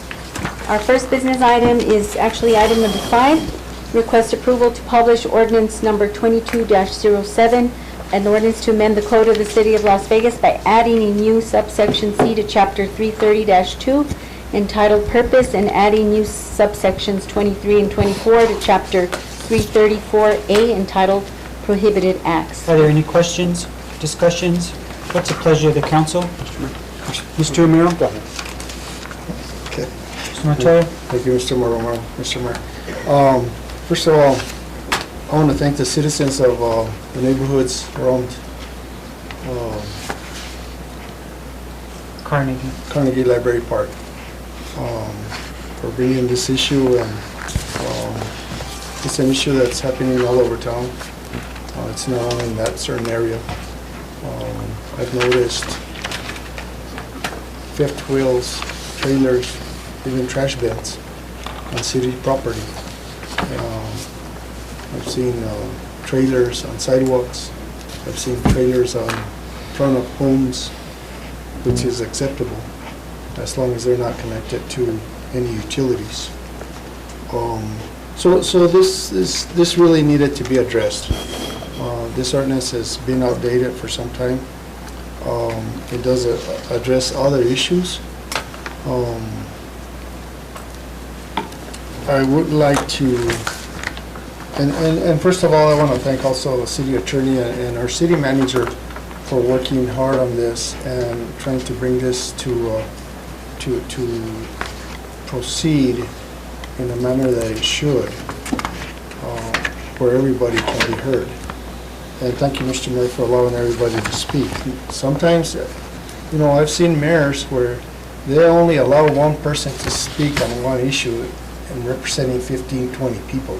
So he was very generous tonight by allowing all the citizens to hear their say-so.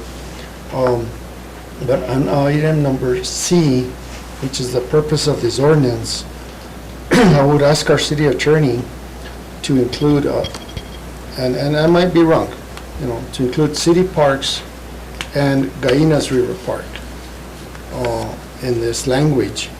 And also, I think that we ought to include towing at the expense of the owner on this ordinance. And also, for the purpose of enforcement, I would want to ask that, I know that there's a similar ordinance to this that adds on that the individual or the owner that breaks this ordinance is penalized by being banned for 1 year from the parks, city parks. But I would ask that we include a citation on this. And I don't know, Chief, did you review the amount of citation that we would give on illegal parking? Yes. And what that amount might be? It's currently $20. $20. And that's for any illegal parking? Correct. Because I know on another ordinance, I thought it said $200 violation, but I'm not quite sure. But I would ask that we install a violation amount on this, so that, I mean, sometimes people think, well, I'll just go ahead and pay the fine and leave my car there. Well, you're gonna have to be paying that fine every day, I guess.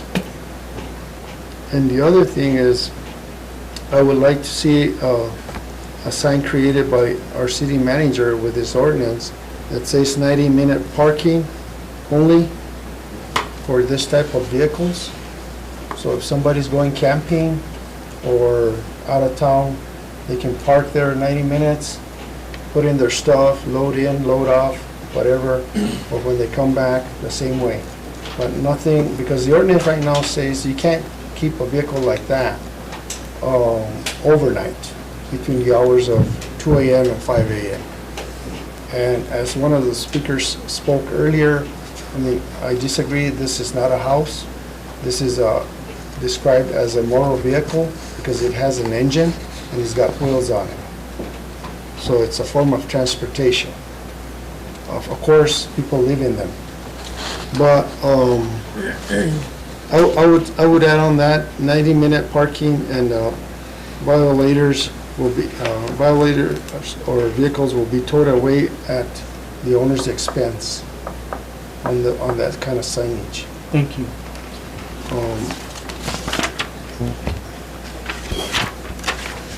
I would also like to give kind of direction to city manager and our city attorney. You know, with this ordinance, maybe we need to revamp it also and start doing a parking meter system. I mean, we had it at one time, we had it in town, downtown. Is that in this ordinance? It's not, but it could be included. Okay.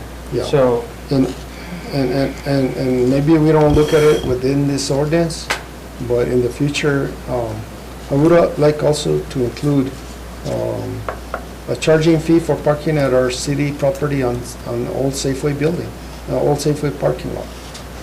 You know, and that funding could go towards repairing our roads, I mean, we have no way of making money to repair our roads and our streets, and I think that that would be one way that we could get some revenue to fix our streets. But with this one, Mr. Mayor, I think with those changes, I think we could move forward for publication and... Thank you. Is that a motion? Mr. Mayor? That's a Mr. motion. Romero. Mr. Mayor, I do, and I don't know, was there an amendment to this one that we received, or? It would just be a verbal amendment. Okay, and one thing that I do want to bring up, because the way I read it, and I know that where it says purpose, made by resolution, past restrictions on the activities within the park, Riverwalk. But I'd like to include every single resident street or city street. I don't think that it's, I mean, I've seen them all over town where we have these big things in the park, and it causes issues to me, I feel, for fire. You know, we have these big things, especially on the west side where the streets aren't as wide as some of them here on this side. So I would like to see if the council would be in favor of adding this, you know, to all city streets. Mr. Mayor? Thank you. And Mr. Aaron, because there were so many addendums to this ordinance that we did not publish, do we need to republish it now, or is this okay to take oral direction for these things to be added? Well, we haven't published it yet to the public for the mandatory period, so if you want to make changes, we can make the changes now. All right. Before it goes out to being Thank you. published. Any more? Yes. Go ahead. Mr. Mayor, and one consideration on this is that, you know, it's really tricky because we have ordinances that read that they can park in certain areas and not in others, and the fines are here and there and nowhere.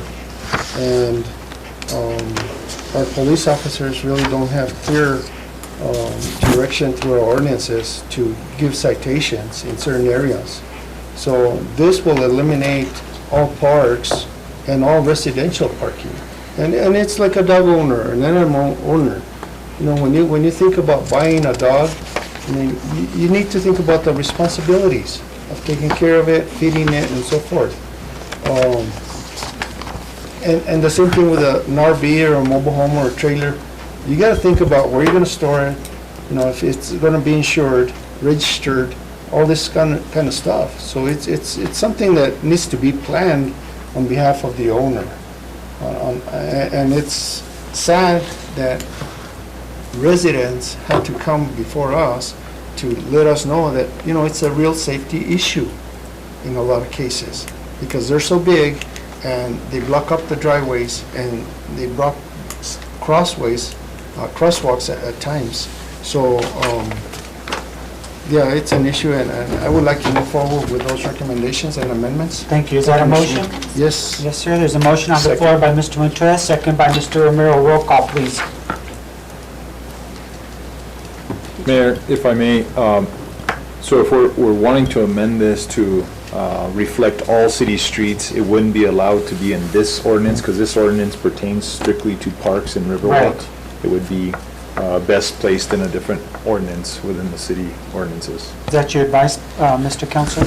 We can certainly put in another ordinance. This ordinance as well covers all other city-owned and city-managed properties, which would include sidewalks, streets, parking lots, anything that's owned or managed by the city. You could certainly include it in another one if you'd like to. That's fine. Mr. Romero? I would just, I mean, if that's the recommendation from the city manager, what I would ask is that then we give direction that next month that we address the city streets also, and not just say we'll do it and then it doesn't get brought before us. So within your motion, if you'd amend your motion, city councilman, we could add we could leave off city streets on this one. But if you could amend it to where we give your motion to amend, that we give direction to city manager and attorney that the streets will be addressed next month in an ordinance. I have no objection to that. Councilman Romero? Thank you. So there's a motion on the floor by Mr. Montoya, second by Mr. Romero. Roll call, please. Counselor Livari? Yes. Counselor Casey? Yes. Counselor Montoya? Yes. Counselor Romero? Yes. I have a motion by Counselor Montoya, a second by Counselor Romero. Thank you, Mr. Mayor. Motion Mr. Chairman. carries. Thank you. Just for clarification purposes for the audience and for the people in the neighborhoods, this is not an easy process, but this is the process that the city of Las Vegas has for all citizens. So there will be a publication first, and then it will go before planning and zoning, Mr. City Attorney. And there will be a public hearing at that time, and those that are in favor or opposed can come to that, and then it comes to mayor and council after that. So it could take months, it could be a couple of months. So we're not gonna go out there and just put a sign tomorrow. So it's gotta become law first. Thank you. Thank you. Next order of business, please. Mr. Mayor, just clarification. It's not planning and zoning. We have a hearing here at the council chambers next month, right? Yes. So the hearing will be here next month, Okay. and you're First welcome meeting. to attend. The first meeting of the month. Sorry. Thank you. Next order of business, please. Mr. Mayor, next order is discussion direction regarding Samaritan House in Lincoln Park. Mr. Mayor? Thank you. This issue has come up to me. I was petitioned by several residents in this area for quite some time. And once again, I need to be very clear as to where I stand regarding homeless people. I myself sat on the board for Samaritan House for several years. I believe in their mission. I believe that we need to take care of people. I believe that we have a drug problem. I believe we have a homeless problem that's just getting bigger. I don't agree with the operation of the current Samaritan House and the way it's operating right now. Those people should not, I hate to say that like that. The clients should not feel like the park is their home. They should have day programs. They should be filtering them to agencies that can help them to get off the street. They should be sending them to counseling, hooking them up with several services, including finding them a place to live. I lived across the street from a public nuisance for years.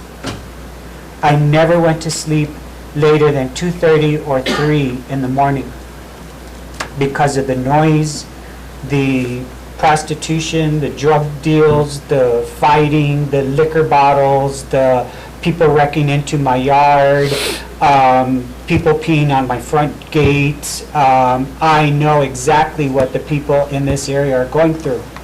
This is a public nuisance for them. I'm here representing the residents of that neighborhood. And I'm also here to say, did you see me give my card to this lady from New Mexico Highlands University? I'll be willing to sit on any kind of committee that wants to talk about improving services for the homeless and for the mentally ill and for the people who are stricken with drug addiction. I will sit on any task force. I will attend any meeting to make this better. The reason why it's on the agenda tonight is because I've had over 70 calls from people. And I'm talking business owners, people that weren't even here tonight that I thought would be here, residents, and I feel bad because Mary was one that called me a year ago or 2 years ago, and we were giving them a chance to get started, and we had meetings with them, and we told them these are the concerns that we're having. We met with them several times over the year to let them know these are the issues that we're having. And nothing has been done to address those issues. Now, good news from Pastor Seiss today. I didn't know a lot of those changes were being made. Hopefully they'll be good. However, we need to do something to protect the residents and to protect that park. I went there as a kid to play on that park. We were free-range kids back in the 70s.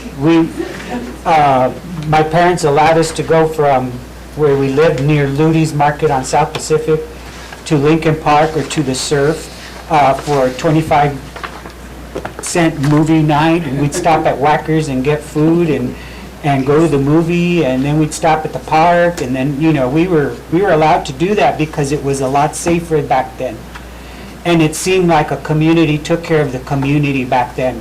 And I was everybody's kid, you know, and if any of my mom and dad's friends would see me doing something, they knew about it before I got home.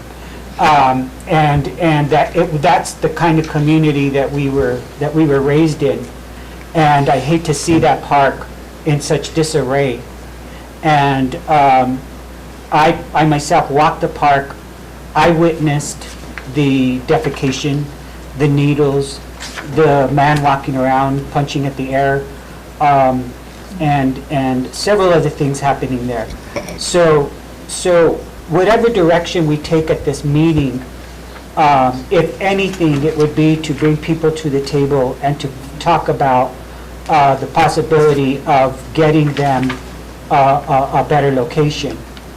And it's always that story of not my backyard. Nobody wants a homeless shelter in their backyard. They're also protected by federal law. Homeless shelters are protected by federal law. And we cannot absolutely say where they go and where they can't go. But we can be partners in trying to find a solution. So that's where I am. I believe in the mission. I believe we have to take care of people, but not at the expense of an entire neighborhood. And so however we move forward, I know the chief prepared some information for us tonight regarding how many police calls they've gotten. I've asked him for that information for year to date, from January to present, and then last year. And I think last year totaled 174 calls. Yeah, something like that. And I have the total number, and I can pull it up on the slide. If Yeah. I think both fire and police were going to give a presentation. And fire as well had been called out to put out several fires. But I'll let the chief and the other chief, Span, talk a little bit about this, and then we'll discuss our options to move forward. You have 3 minutes. No, I'm just kidding. I got a timer. I'm just kidding. Go ahead, sir.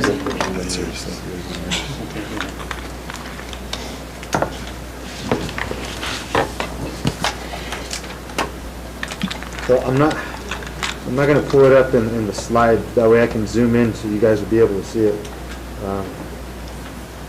So here are the numbers and the calls, and they vary, so. down here- Explain the columns, Huh? explain the different columns. Okay, so the columns from, let's see, you'll see the number down there on the very, very bottom. This number here, that's 35. So this, all these columns are the dates of the calls for service at this address, at the 501 7th Street. These are the times that they're called out. So if you see here, there's, let's say, okay, so on 417, the top 3, there was actually 3 calls during the day for this address. And so here's a second column, and again, 35 calls. These are the times. Again, this is the third column with the dates and times, and then here again, dates and times, and we keep going across. So we will have a total of, sorry, let me zoom out real quick. I know this, What time frame was that? I think we counted 134. yes, I have there's a number here.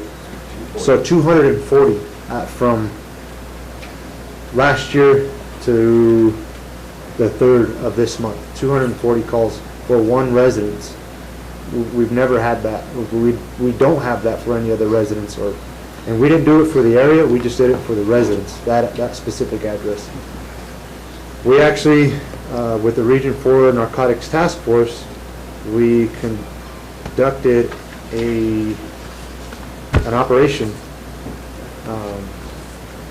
Out of this, we picked up 2 felony fentanyl cases, and several individuals were asked to leave for drinking in public, and there was actually a search warrant that was obtained during that operation, strictly for the park. This was area. last Friday. Yes. So that was the police department's calls. So again, we had 240 calls specifically for that residence, and then this operation just last week. And then Chief Spence. So, Mayor and Council, this is pertaining, just like Chief said, just to 501 7th Street. Doesn't include Mrs. Price's location or any of those other surrounding areas. We went from July 1st, 2020 till July 19th, 2022. Several calls. The first one you see there, we concluded the total amount of time the guys were there, how many guys, we looked at the man hours, and the repetitiveness of these calls. So this one on 5/5/2020, we had a false alarm. Staff reset the panel, which is against city ordinance. They were cited by fire. 5/13, we had false alarm. Again, total personnel of 6 at that time. It took us total hours combined personnel of 2 hours and 20 minutes just for that call. This is taking time away from everything else we have to respond to in the city. We had a gas leak call. Alarm activated by fire personnel. With that one, they smelled gas because one of the burners was cracked on. Employee pulled a pull station to get everybody to evacuate the building. I can understand that, but at the same time, you get strobe lights going off with that alarm that create electrical current and respond gas. Staff was educated. 11/24/21, illegal burn. Citation was issued by PD. A gentleman was burning a trash can to cook corn outside of the facility. 12/2/21, another fire alarm. Code violation was noted when we went through that time, and we were going through the building, declared as we always do. Sling towels were missing. They had junk, flammable liquids surrounding the gas water heater, so we should have noticed. They did correct it within 30 days.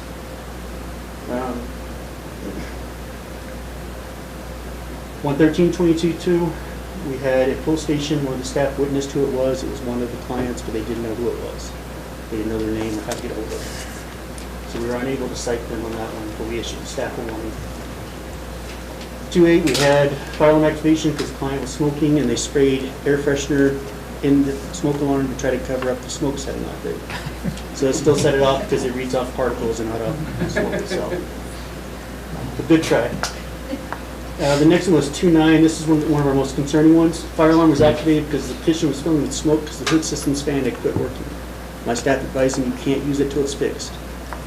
Very next day, we were out there again because they were cooking and it set it off again, so we had to issue a cease and desist on their cooking system until we got it fixed. 3/13, smoke sighting in the back of the building. My guys got there. Staff advised us they didn't have access to the fenced-in area, so my guys had to basically look over the fence to see if it was there. The other option to cut their deadbolt. And then 6/26 was a trash can fire as well. Gentleman was putting carburetor cleaner in there and lighting it, and PD issued a citation to him. Total for this time frame, we've had 12 fire calls, 3 verbal warnings were issued, 2 citations issued, 1 cease and desist, and 11 EMS calls for service. Those EMS calls for service are just fire. And I need to remind you that during the COVID pandemic, our response was reduced on EMS, and we let AMR handle. Thank But you. total combined hours of 30 hours and 10 minutes of personnel just for this location. Thank you. Yes, sir. Appreciate that. So we also have one specifically for the park, which was for the director of Park and Recs. One thing to be, let's see, so the $15,000 of cleanup and in regard to picnic tables, the gazebo tagging and vandalism, and the third paragraph. So they used to get 12 to 15 park permits a year for gatherings, and since the shelter came in place, they have none. And that is a $25 fee. So from 2 years, they haven't generated any money from that park because of the shelter. So they constantly, Mr. Aragon constantly gets called for people being in the park. We've actually had several discussions on how to alleviate some of the issues that are in the park. We've worked together along with Chief Span. We've worked together to put this report to you guys. And so I just want to go back to this first one. these calls range from battery, people fighting, drug use, concern, welfare checks, arrests were made.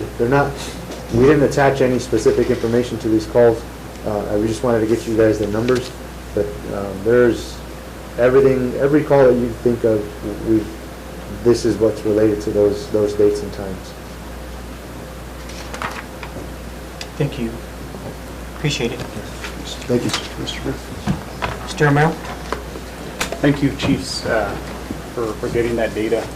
I just want to add to that is that doesn't include the text messages or calls that being that's in my area, submit to you. I know there was twice where there was a gentleman in the park with a bundle of wood, and I called Chief Span at the time. They had to go, and good thing we kind of caught it because it was getting ready to start a fire inside there. That doesn't count what Councilor Casey has received, that sent phone calls to chiefs, me, with the mayor. Every single one of us have received.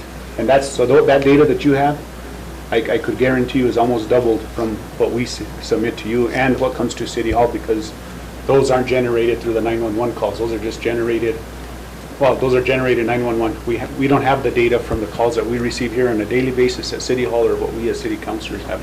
So I just wanted to add to that is that, I agree, Mayor, we have some issues. It's some of the pictures that I have received from the community are pictures that, defecation, stuff like that, and I feel so sorry for all the residents that live in the area because, believe me, and I know we have Dr. Taylor out here, and he could vouch. I think we had 2 meetings when Dr. Taylor was here. So I want, for those that say that, we're out again to get another nonprofit or Samaritan House, the meetings have taken place. We specifically last year, prior to approving their contract, included some information or issues that we were dealing with on this, with these concerns, and they continue to happen. Fire code issues, safety issues.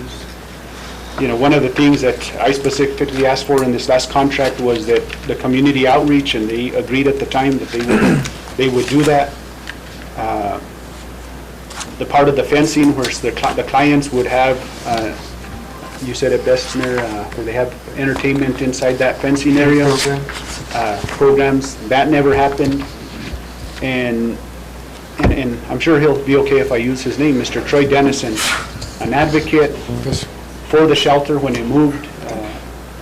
I remember attending and pro advocate, and just like he and just like I, the things, and I know we can continue to sit here and say, well, Mr. Lyons is the new guy on the block and he's in charge.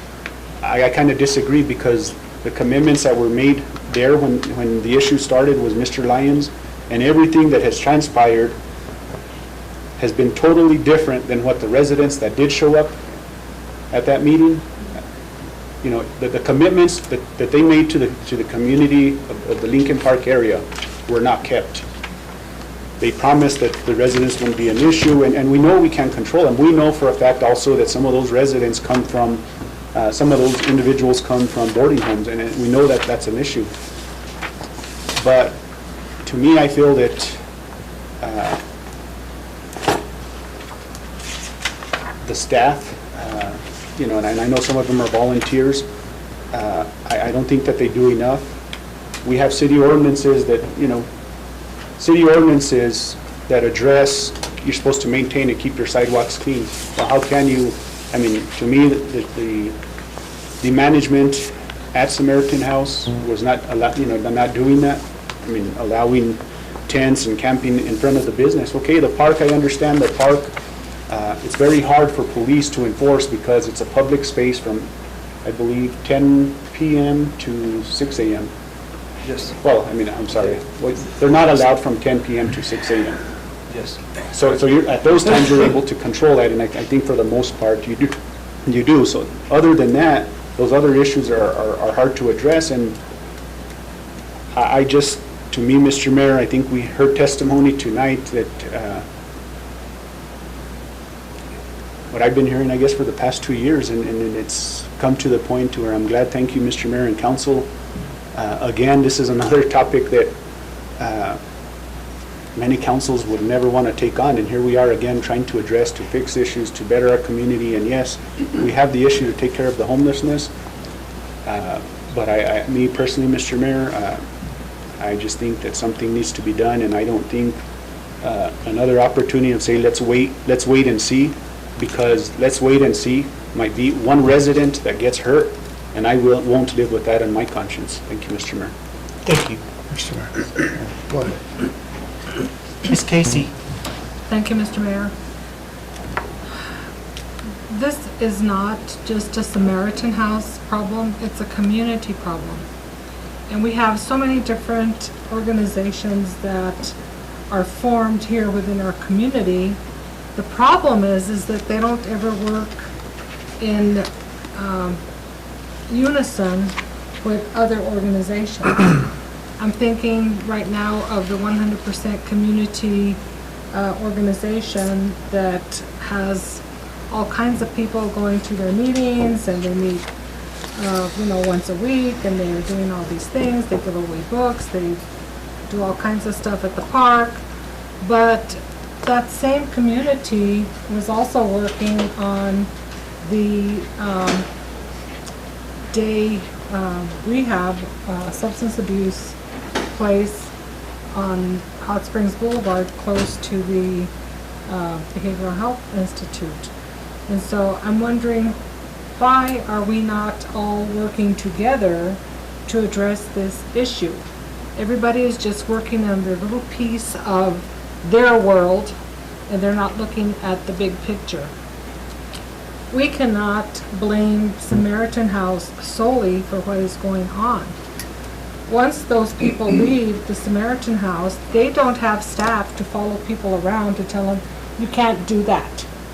You can't, be shooting up in the park. You can't do those things, and we can't expect the Samaritan House to do that at all. They have staff, they have volunteers, but the problem is too big. And so we really do need to work together. I don't know what the solution is, I wish I did, but our community has always been a very kind and loving community. I remember growing up, my dad would bring home people to eat because they didn't have any food. Or I even, after my dad died, convinced my mother to take this whole family in, and she was very upset with me, but I pitched a fit and cried and made a fool of myself, but I convinced her. I said, what if I was one of those people and nobody would take care of me or help me? Wouldn't you want somebody to help me? And she said, okay, bring them over. And so we had about 6 people from Wisconsin that stayed with us because they had a terrible accident on the highway. So, we have been taught and grown up here in Las Vegas to be kind and loving, accepting people.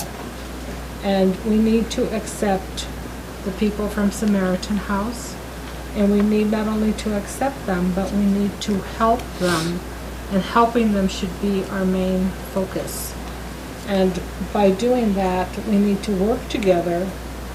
We need to do everything that we can to ensure that they're getting all the help that they need. If they need mental health services, we need to get them that help. If they are addicted to whatever kind of drug, we need to get them help for that. We need to get them medical assistance. We need to do everything that we can to make sure that we help them as best as we can, so that we can do our part to make this community a better place.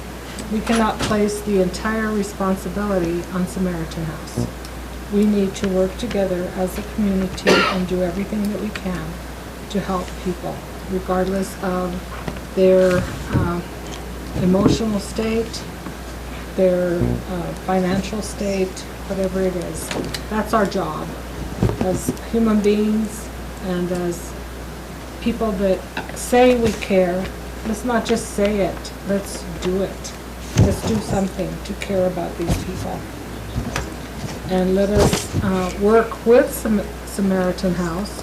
Someone mentioned a collaboration, some kind of a coalition that maybe we could form to work together to come up with solutions as to how we can address this and see how we can keep the neighborhoods safe, bring it back to what it used to be years ago, where you could walk through Lincoln Park, enjoy the walk, where people could live in peace, where they didn't have to worry about their children being injured. I read a post on Facebook before I came to the meeting this afternoon. Some woman was followed by a man who had a machete.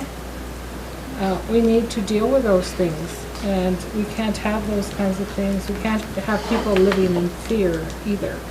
So we need to really work and buckle down and get something done to resolve this issue as best as we can and as quickly as we can. Thank you, Mr. Mayor. Thank you. Mr. Mayor. Mr. Montoya? Chief, have you compared these numbers against any other numbers in other communities for calls? Yes, so, like I was saying before, there's no other numbers, even businesses, which typically they get high volume for calls for service, but no other businesses or residents compared close to these numbers that we were getting called. So no other shelters in other communities compared to these numbers? No. Okay. I worked at Samaritan House for 3 years before council, before I came into council, and I know the walks of life of these individuals and so forth. And I concur with Councilman Romero and the mayor. We've been trying to work with them for 2 years now. They got different managers a couple of times, so now we got the same one back. And it was the prior administration that moved it to that location.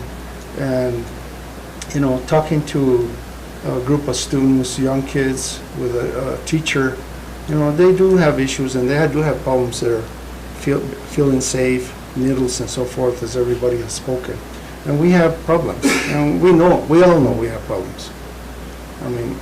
And as far as mentally ill, we're all mentally ill to a certain degree. We all, to a certain point or another, se nos van las cabras, como la Barbara would say, once in a while. But, no, not Louis, of course. Anyway, and I concur with you. Councilman Romero, we've tried. We met with the Samaritan police, the previous police chief, and with this police chief, and previous city manager, and this city manager, the mayor, Councilman Romero, myself, to iron out a lot of these things that were happening. And some worked for a little while, but then they went out the wayside. And I see people sleeping there. I take pictures. I send them to the city manager. I send them to the police department. And our ordinances, they're breaking our ordinances, because there's no sleeping in the parks. There's no sleeping in sidewalks, but they have nowhere else to go. That's the bottom line. And they have shelter in the winter with volunteers, like myself, but in the summertime, they have nowhere to shelter at. And some live on bridges. They pass by my house every day, up and down Legion, and they live everywhere, wherever they can. They were in the Gainas River. We chased them out of there because it's a public park also. But nevertheless, Mr. City Manager, I know, Mr. Mayor, you brought this over before us for discussion and direction, but I also see that this contract has expired between the city and the Samaritan House on June 30th of 2022. So is that on the table to renew this contract or no? No, sir. Okay. And then the other question that I have is, Councilor Casey, last month or so, we budgeted $59,000 or the last contract for AWC, for dogs. With the Samaritan, this contract was for $9,800. $9,800 and $9,833, and that's for a 6-month period. No, sir. It's a month. That's monthly. It's a month. It's a monthly? Oh, okay. Well, this one says from January 1st through June 30th. But that's per month. That amount is Oh. per month. Okay. So, maybe we do need to increase it. And again, I don't want to pass the buck, but I'll say that the past administration, where I was headed, was they allowed this to happen underneath the business community in that area. Because I have my barber there in that area, and she complained to me after I was in here that they never had meetings, they canceled meetings, and so forth. They were supposed to have a meeting at Memorial Middle School, and people went over there was no one there, and then they never got notified where the next meeting was gonna be at, and so forth. So, I don't know, I wasn't here, and it doesn't matter anymore. The point is, I agree that it is not the right location. And the simple reason is because kids and families, as we heard testimony today, that is their park. And we shouldn't have this kind of activity going on. And we're breaking all kinds of ordinances. And I'll tell you, NMBHI, when the police officers take these people to MBHI, they should be treating them instead of releasing them within the 7-day period. They should be getting help. I spoke to a couple guys this morning, and I said, well, how's it going? And says, we're doing good. Do you guys like this park? We love this park. These are homeless people. And I said, well, do you have a job? No. How come you don't have a job? Because this ASS over there are not helping us out. We don't have no identification. We don't have no birth certificate. We don't have no driver's license. We don't have no social security card. So how do you expect us to get a job? So those kind of services need to be there for them. And those services are not there for them. So they just go day by day, getting a job here and there from different people. I mean, I've been approached and I've given them some jobs, odds and ends, here and there, because they got to pay the court fine, because they got in trouble or whatever. But, it's a real issue. The other thing, Mr. City Manager, is on this contract, it says that the mayor should appoint somebody to this board. And who, if I recall, maybe it was you that they appointed the last time? No, sir. No? Just Sir. recently, I spoke with Pastor, and he asked me Okay. to serve on their board. Okay. Well, we don't have no, according to this contract, the city of Las Vegas is supposed to, the mayor is supposed to appoint somebody to this board, so that we can be partaking in those, in the actions that are going on. The other thing is, the general liability insurance, has that been provided to the city? Because that's a must that they should have? Yes, sir. Yeah, okay. And,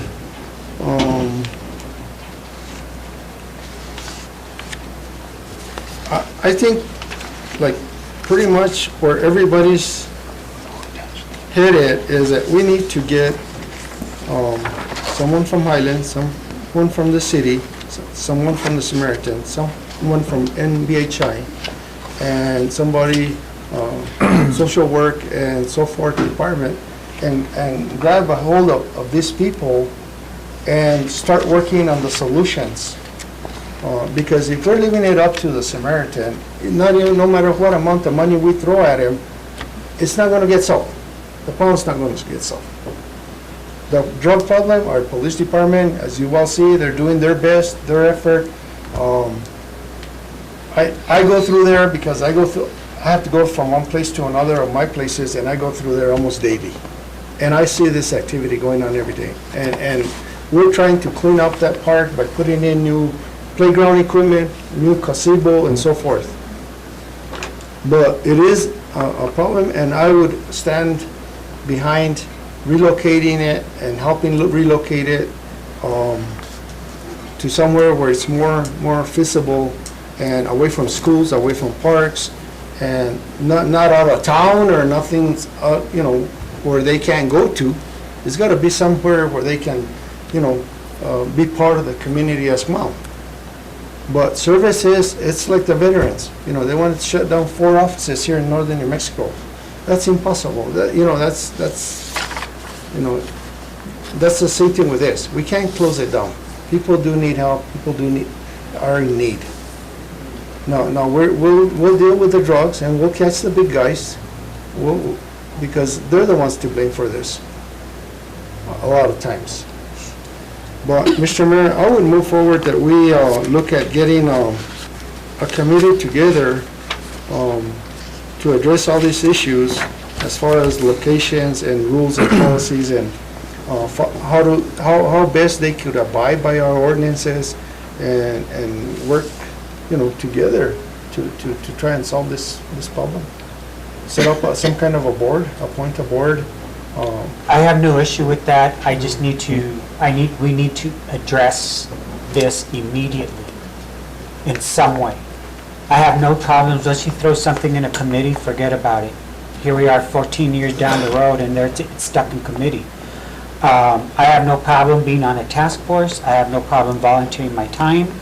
But we need to come up with a plan on how we are going to make that park safe and guarantee the safety of the residents in that area and the business people in that area. Well, we need to come up with a plan, the city does, and we need to do that quickly. The homeless stuff is not going to go away. I understand that, and we do need to take care of people who are homeless. I understand that. Samaritan House only offers shelter between October and May and April. Other than that, there are other services that are provided, but they don't offer shelter. So the shelter is an issue, is that they have no place to sleep. And they're taking advantage of the businesses and the boxes at the Price's store and sleeping in their property and Charlie's and Mary's backyard, and I just don't think I don't think those people deserve to live under those conditions. The residents, they own houses there, they own businesses there.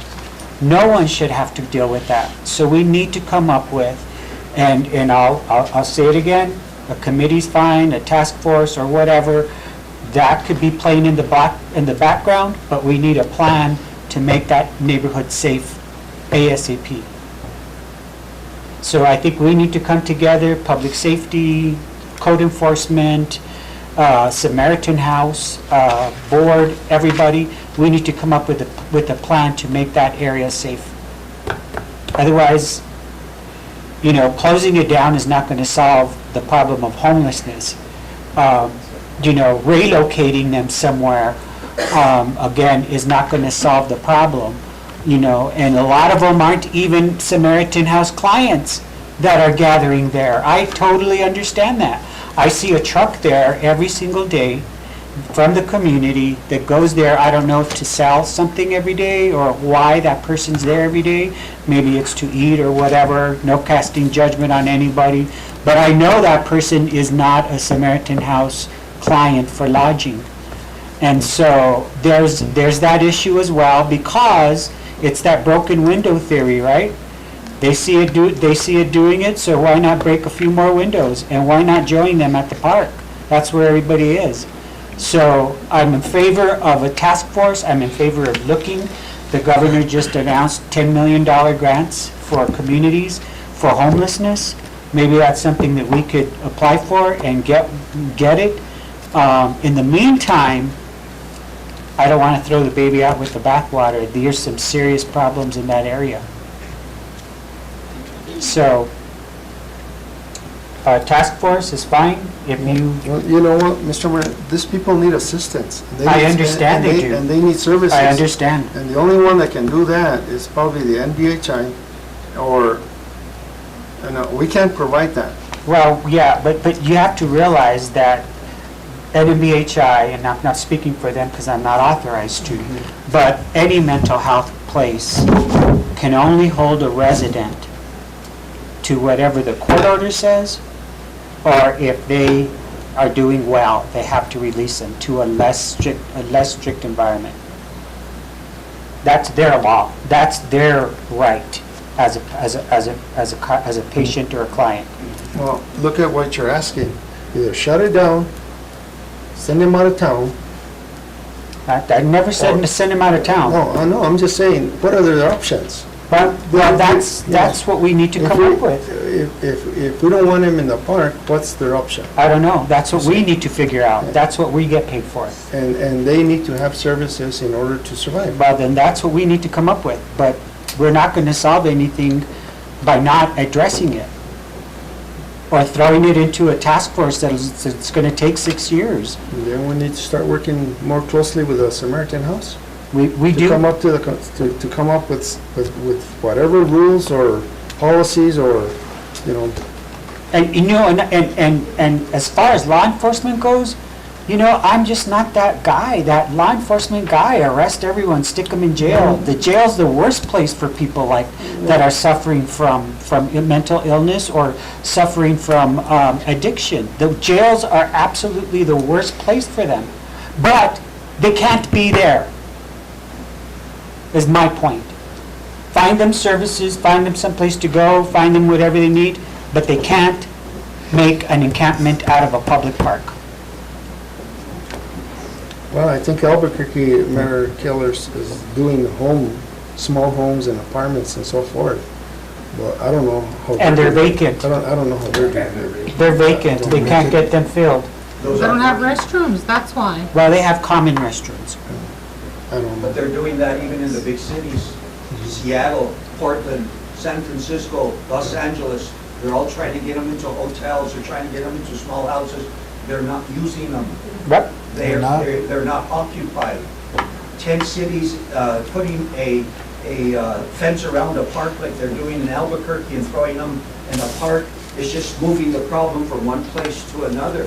And I agree with what's going on over here. I agree with you saying, let's get this thing started. Let's start talking. Let's get a board member, if it's city manager, if it's somebody else. Let's get somebody on our board that knows what we're talking about. I'm sorry, we need some order in the gallery. We're not allowed to speak during a conversation. I'm sorry about that. But yes, I agree. Let's move forward. Let's do something about it. But I'm more concerned about the residents and their rights of having a safe place to live. That's who I'm concerned about. I understand the ills. I understand mental illness.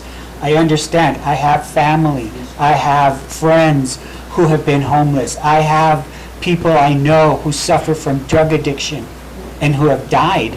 Dear people, I totally understand that.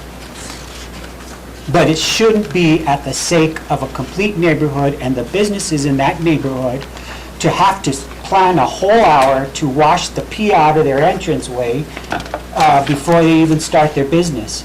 That is no way to live, I'm sorry. And the people, Mary, for example, Diane, all these residents, the Prices had to pay out of their pocket to put a huge 6-foot iron fence to keep people out of their business. And they never had that issue before. So it is a big impact. I'm willing to move forward, but I want to do something quick. If you want to come together and you want to sit around a table, I'm proposing we do it Monday, as soon as Monday. Huh? How about tomorrow? I'm not going to be here tomorrow, but if someone else wants to join in, it doesn't have to be me. But we need to do something, when we need to do it fast. I need your phone. Here's my card, sir. Mr. Mayor? Mr. Romero?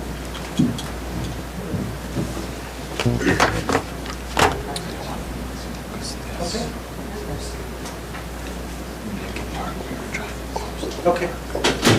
Mr. Mayor? Mr. Romero? I know we have these issues, and this is a very difficult, as Ms. Saidi said, maybe that's why some people don't run for these offices, right? They don't want to make these decisions, and believe me, I think we all have a heart for the homeless. I don't want anybody to think that, we don't care about people, we don't care about animals. We have hearts up here. At the end of the day, what we got to do is make sure that that we have a public, a safe and healthy community. Number one, I'm going to kind of disagree. We could have all these I mean, we have them. We have so many groups. We have Highlands. They say the services are there, but we still have these issues. And this isn't by sitting in a committee tomorrow, Mr. I mean, what can we come up with? We've had these meetings. We've had these meetings in the past where we've asked, open up your back, that back area. Oh, I'm sorry, we can't. We have issues on the trash can, the litter. My suggestion was, and get me if I'm wrong, is start fining, because the trash that comes out of that, just like anybody else, if trash comes out of my yard or that, guess who gets penalized? We do as a business. We have been very, very generous with the Samaritan House, Mr. Seiss, that, you know, to what point? To the dissatisfaction of all the residents?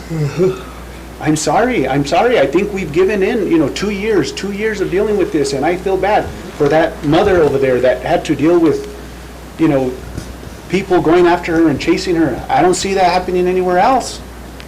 That's the cold hard truth. And I'm sorry if I sound, I mean, I guess you could say I've had 2 years of built up in me that I'm like the residents, I just don't live there, but believe me, every single day I'm getting 2 or 3 messages. Hey, well, this is going on, city manager, have I not staked out there? And I'm sure you get fed up with me because, I mean, you guys got to understand where I come from, where I'm getting these calls every single day. Chief probably hears from me every single day. Fire chief, same thing.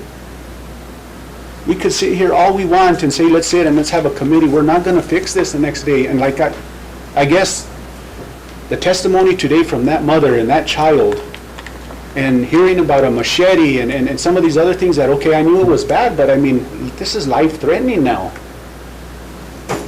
And I'm sorry, and I apologize to, you know, to everybody that has gone through that. It just, now I cannot live with something happening to one of those children or one of these, to Miss Taylor, something happens to her while she's running. Samaritan House, I mean, we've tried to have these things addressed, you know, the trash, you know, opening up the back. And I'm going to say this, I think it was public last time when it said it, where there was a big fight and they didn't even want to call police inside of the facility. We could say here, and yes, the services are there, but we know to what extent, and I'm sorry if I sound the way I do, but something needs to be done, and I don't know, declaring this a nuisance, what does that do, Mr. Attorney? To be honest with you, I think what we did, at least with the Riverwalk, when we had all the feces in the Riverwalk, we had all of the needles in the Riverwalk, we said Riverwalk's off limits until we can get a crew in there to get it cleaned up, and we can. And I know that the police were running people out of there and saying you can't go down into the Riverwalk. I mean, the trail, you can walk the trail, but you can't go down into the trees and the grass and all that stuff because there were needles, there was feces, and it was toxic. And so at that point, we shut it down. When we have construction going on in that park, we have the gazebo, which is going to be getting some construction done. We've got the playground equipment going in. You know, maybe just shutting down the park for whatever period of time you think is necessary, just to give that area kind of a reset and a break, and say nobody's going to be using this park until we get it up and safe. The gazebo, the play equipment, get the needles out of there, whatever. And maybe in the meantime, some ideas can come forward about how to make that park safe, because it's not just a nuisance issue. It is a nuisance issue, but in addition to a nuisance issue, it's a health, safety, and welfare of the community issue. I'm all for that. If we shut the park down, the city manager mentioned, we need to have that environmentally cleaned completely. We need to wash it down with disinfectant. We need to wash those sidewalks. We need to wash the resident sidewalks all around that park because they're all affected. I walked through there the weekend of the 4th of July. I saw feces in front of houses. All that area needs to be cleaned and disinfected by a company that specializes in environmental damage. So we need to do that ASAP. But that's a good idea. I'm all in favor for closing the park. I'll just make one more quick comment that I think me and Chief had discussed before. You know, to arrest some of these individuals, it's not going to work, because even if they go through the court system, they're deemed incompetent to stand trial, and they're back on the streets. So when someone used the word untouchable, it wasn't in a negative sense, it was the fact that there's no remedy in the court system. So we have to find something else. Yep. Sorry, Chief. No, you're fine. So, yes, and speaking on the park closures, so like I said, Chief Span and the Director of Park and Recs, we had a conversation about closing the park as well when, in regard to the report that we presented to you guys. They are considering closing the park down on Monday for that very reason. The cleanliness, the safety, and the disinfecting and safety of the people who are trying to utilize the park. So that will happen, and I'll follow up with Mr. Aragon tomorrow, but that will happen on Monday and for a period of time. Who will be closing it? Park and Recs, the directors. Mr. Aragon? Yes. Thank you. In the meantime, Pastor Seiss, I welcome you to a meeting on Monday. Anybody that you want to bring around the table, if you're available, please do so. I want swift action on this issue. Yeah, time, 4 o'clock here. May I make a suggestion? Yes.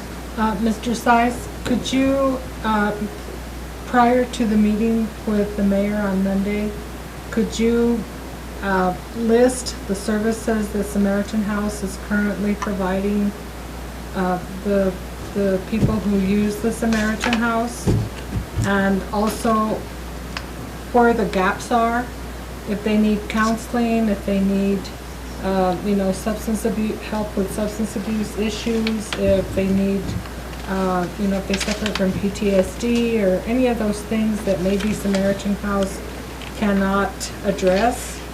Could you give us a list of those too, so that maybe we can work with other entities within the community that might be able to provide help for these people? Sure. Through the Samaritan House, but using other professionals within the community.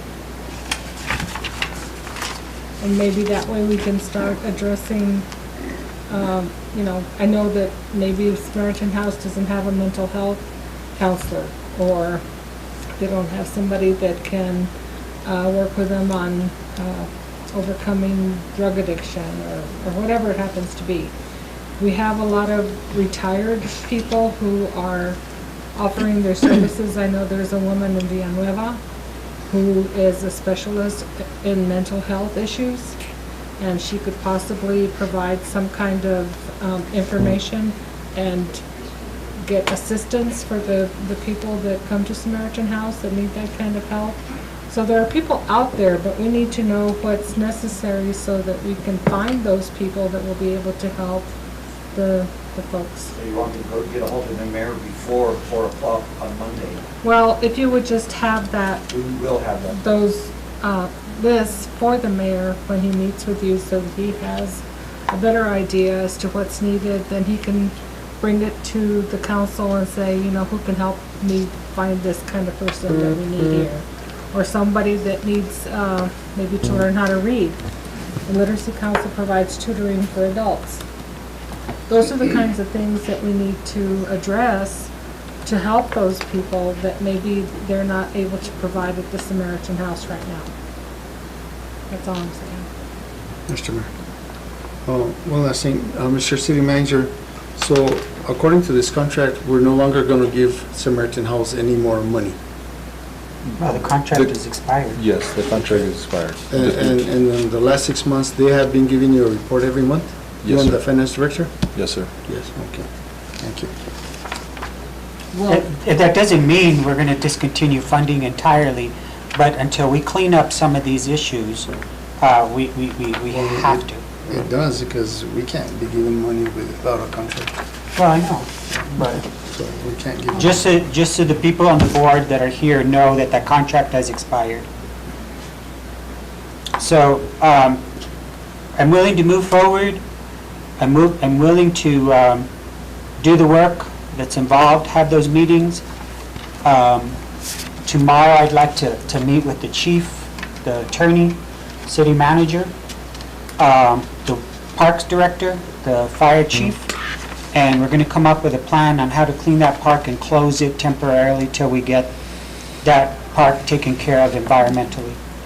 I want that place cleaned, I want it disinfected, I want everything, litter, everything picked up, and we need to find a solution to that trash bin. It does not belong on the sidewalk. So we have to move that trash bin to the back. We have asked many times for that to happen, sir. Who have you asked? You're going to have to ask George, and then you have to ask the former director on that, but yes, we had asked many times to move that. Maria? Yes, sir.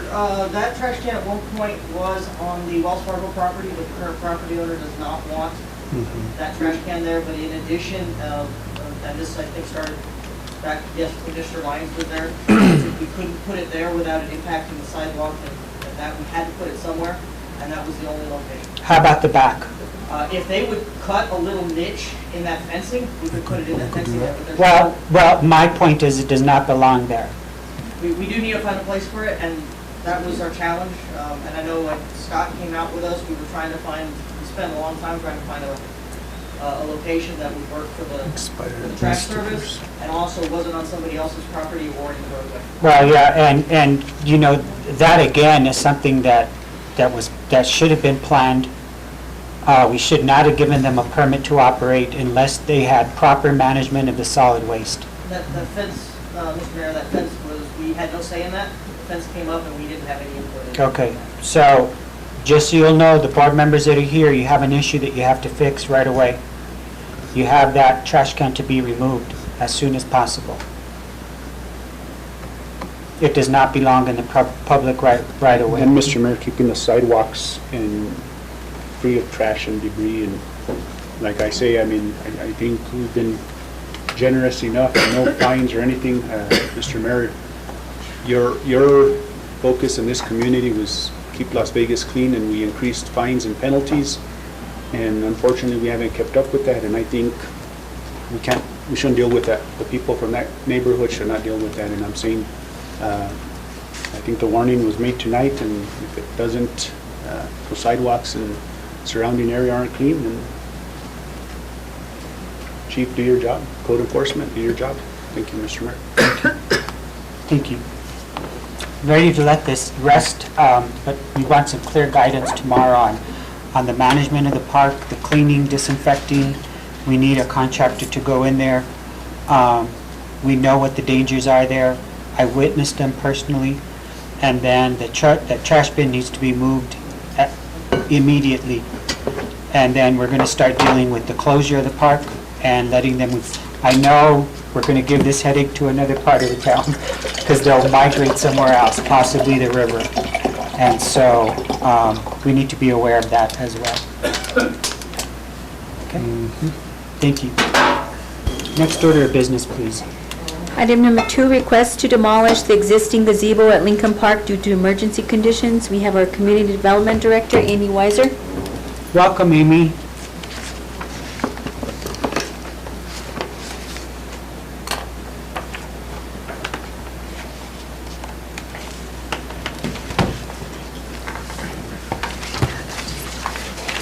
Good evening, Mayor Trujillo and councilors. Some of you know already how passionate I am about historic preservation, so I'm dismayed that the first thing I'm bringing in front of you having to do with historic preservation is something that we need to remove, but that's the situation.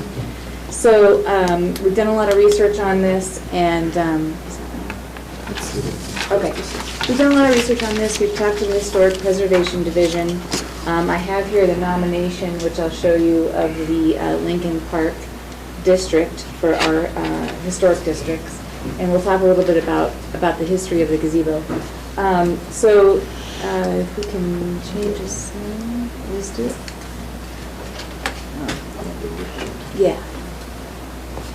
Thank you. So this is the nomination for the Lincoln Park District. This was done in 1979.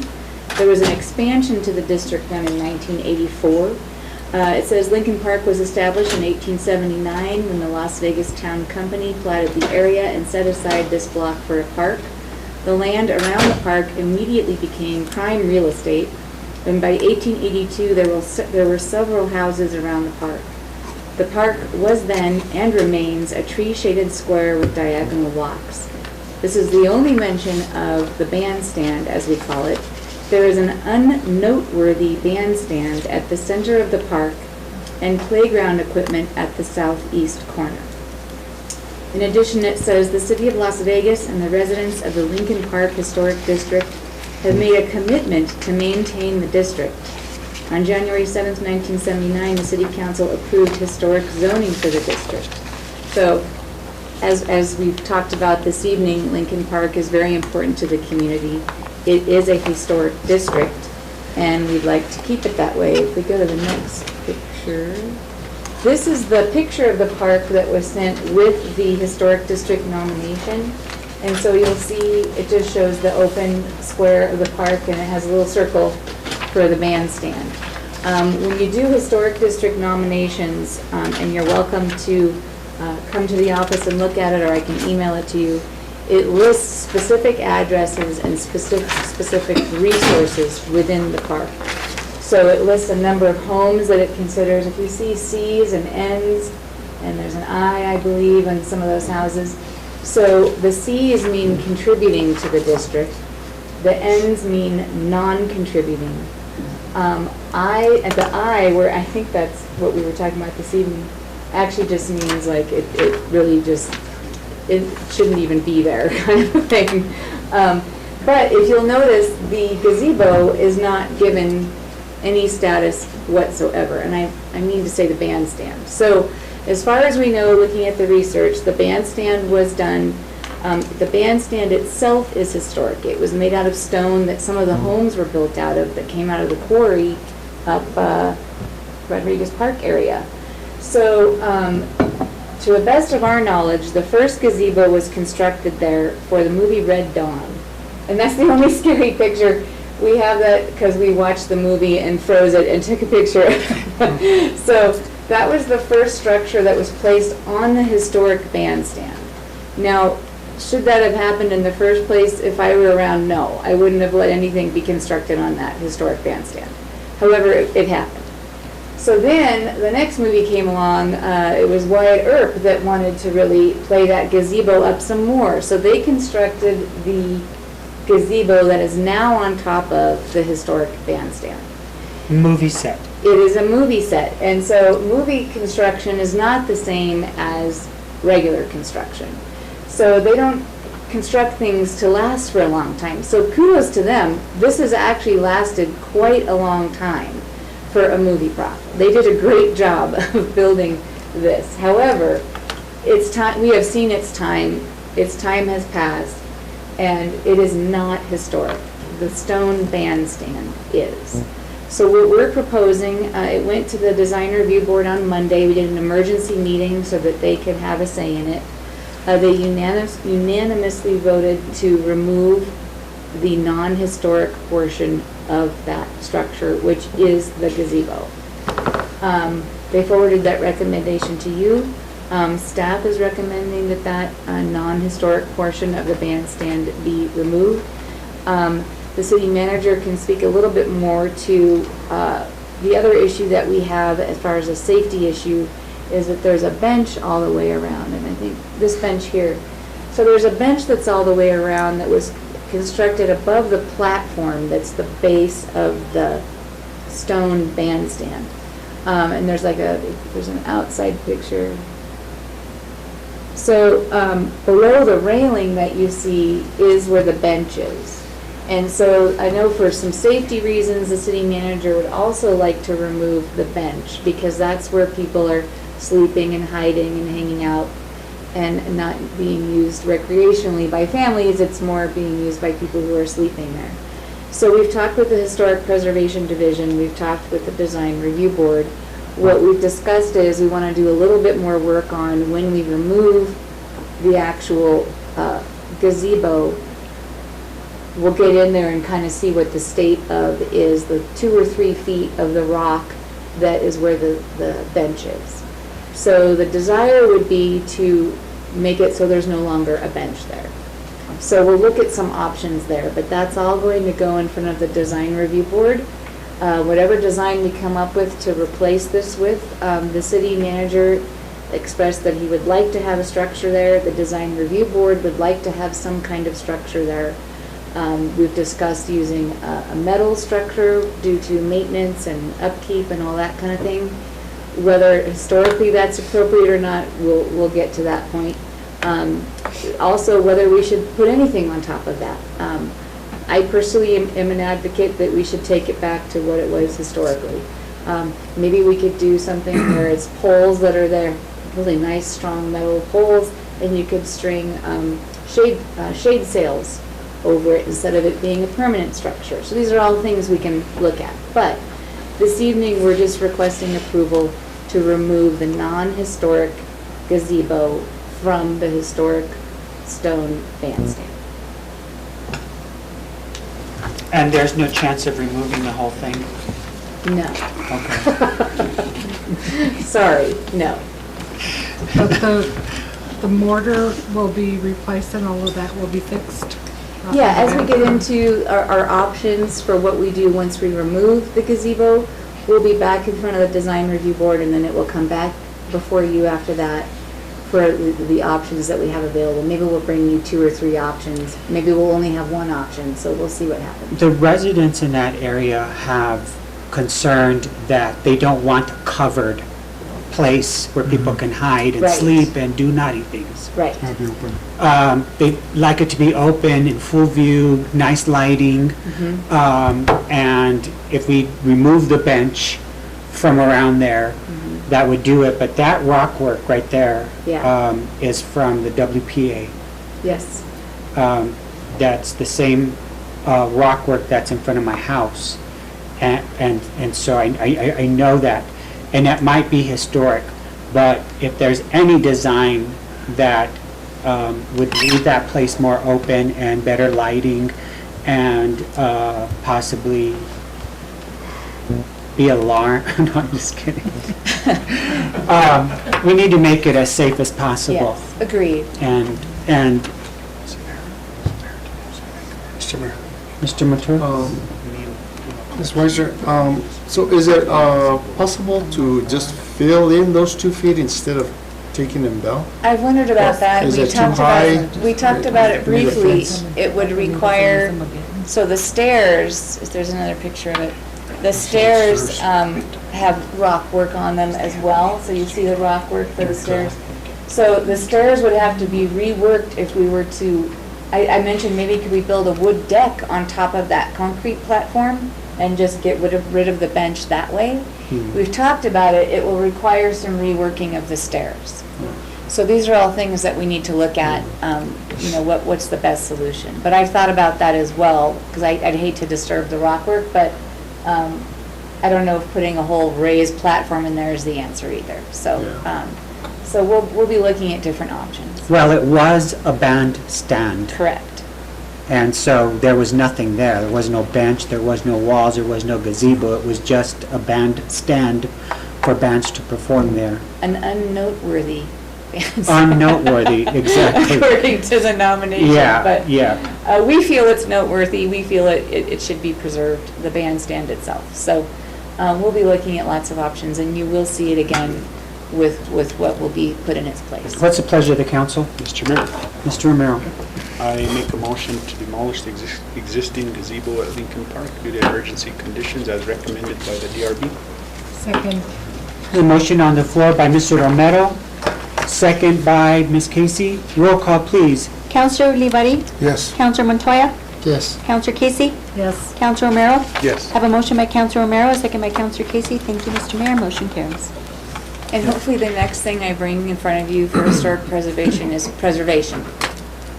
Okay. Mayor and council, before we move on to the next agenda item, we've already asked our architect that's on contract to start looking at the design, if the structure is even feasible to take down to that mortar, if it's structurally sound to do that. But right now, we're just removing the lid again, and they'll give us further direction if the structure would even sustain removing the benching. Could you, at some point, make the public open it up for public input. I know that the DRB or whatever, but if the neighbors want to contribute, I think they should be able to voice the So design. There'll be a public hearing at the DRB, but Okay. are you wanting something No, in addition? no, that's fine, as long as maybe that we need to notify the residents Okay, and let them know that that discussion is going to be happening, okay, will do. where they choose the design of the Yeah. gazebo. Okay. All right, thank you for your work. Next order of business, please. Item 3, request approval of lodger's tax budget for fiscal year 2022-2023. Ms. Weiser? Yes. You have before you in your packets the proposed budget for the lodger's tax fund. The DRB met on this on Monday as well. See you, Bill. They have a few comments. They did forward it with recommending approval, but they did have a few comments. One, they asked me to share that they were not a part of creating this budget. They were handed this budget. So next time they asked that for next year, they've had a hard time getting members for the Lodgers Tax Board, and we're trying to ramp up those members. And so I assured them that hopefully next year we'd have a fully functioning Lodgers Tax Board, and that they would be included in when we actually create this budget. So they just had a few comments. One was the special events projects is listed at 10,000, and the overtime is listed at 150. Their only concern was, shouldn't the special events projects be a little higher than 10,000? So they were suggesting maybe that should be 50,000, and maybe the overtime should go from 150 to 100, something like that. So they wanted to balance that out a little bit more. They also had a question about what was the category that says contractual services. So we let them know that was things like our contract with New Mexico True for advertising. So when we have an actual contract for services, that's what that line item was. So those were their major questions. Also, the transfer to 101, that was a transfer to the general fund, so I let them know what that was. And that is to cover a portion of film and events salaries. So that's what that transfer is about. Very well. Questions? So, Ms. Amy, so in other words, we'll be doing our own marketing within the city. We won't be asking other organizations to do our marketing for us anymore? Well, we contracted with New Mexico True Yeah. for their advertising program. They have a very specific program, which with the city manager worked very closely with them and chose the things that we wanted, and it came with a very specific price. So there's still other advertising going on out there, the billboards, which you've seen, other things, and we've got the RFP that's going to be going out to actually hire a direct marketing organization that would handle the marketing for the city, that would do our visitors guide, that would do those things. So New Mexico True is a very specific program. Okay, yeah, because I'd like to see if maybe the city can do their own marketing at 100% down in the future. Not unless we have marketing, Well, that people would be with the- marketing yeah. experience. For this year, that would be the direct marketing group that we're wanting to hire. They would be handling that for us. Yeah. But yeah, this time, we don't have a marketing department. Yeah, no, I We don't understand. have the bandwidth for that, hence the RFP for the direct marketing organization.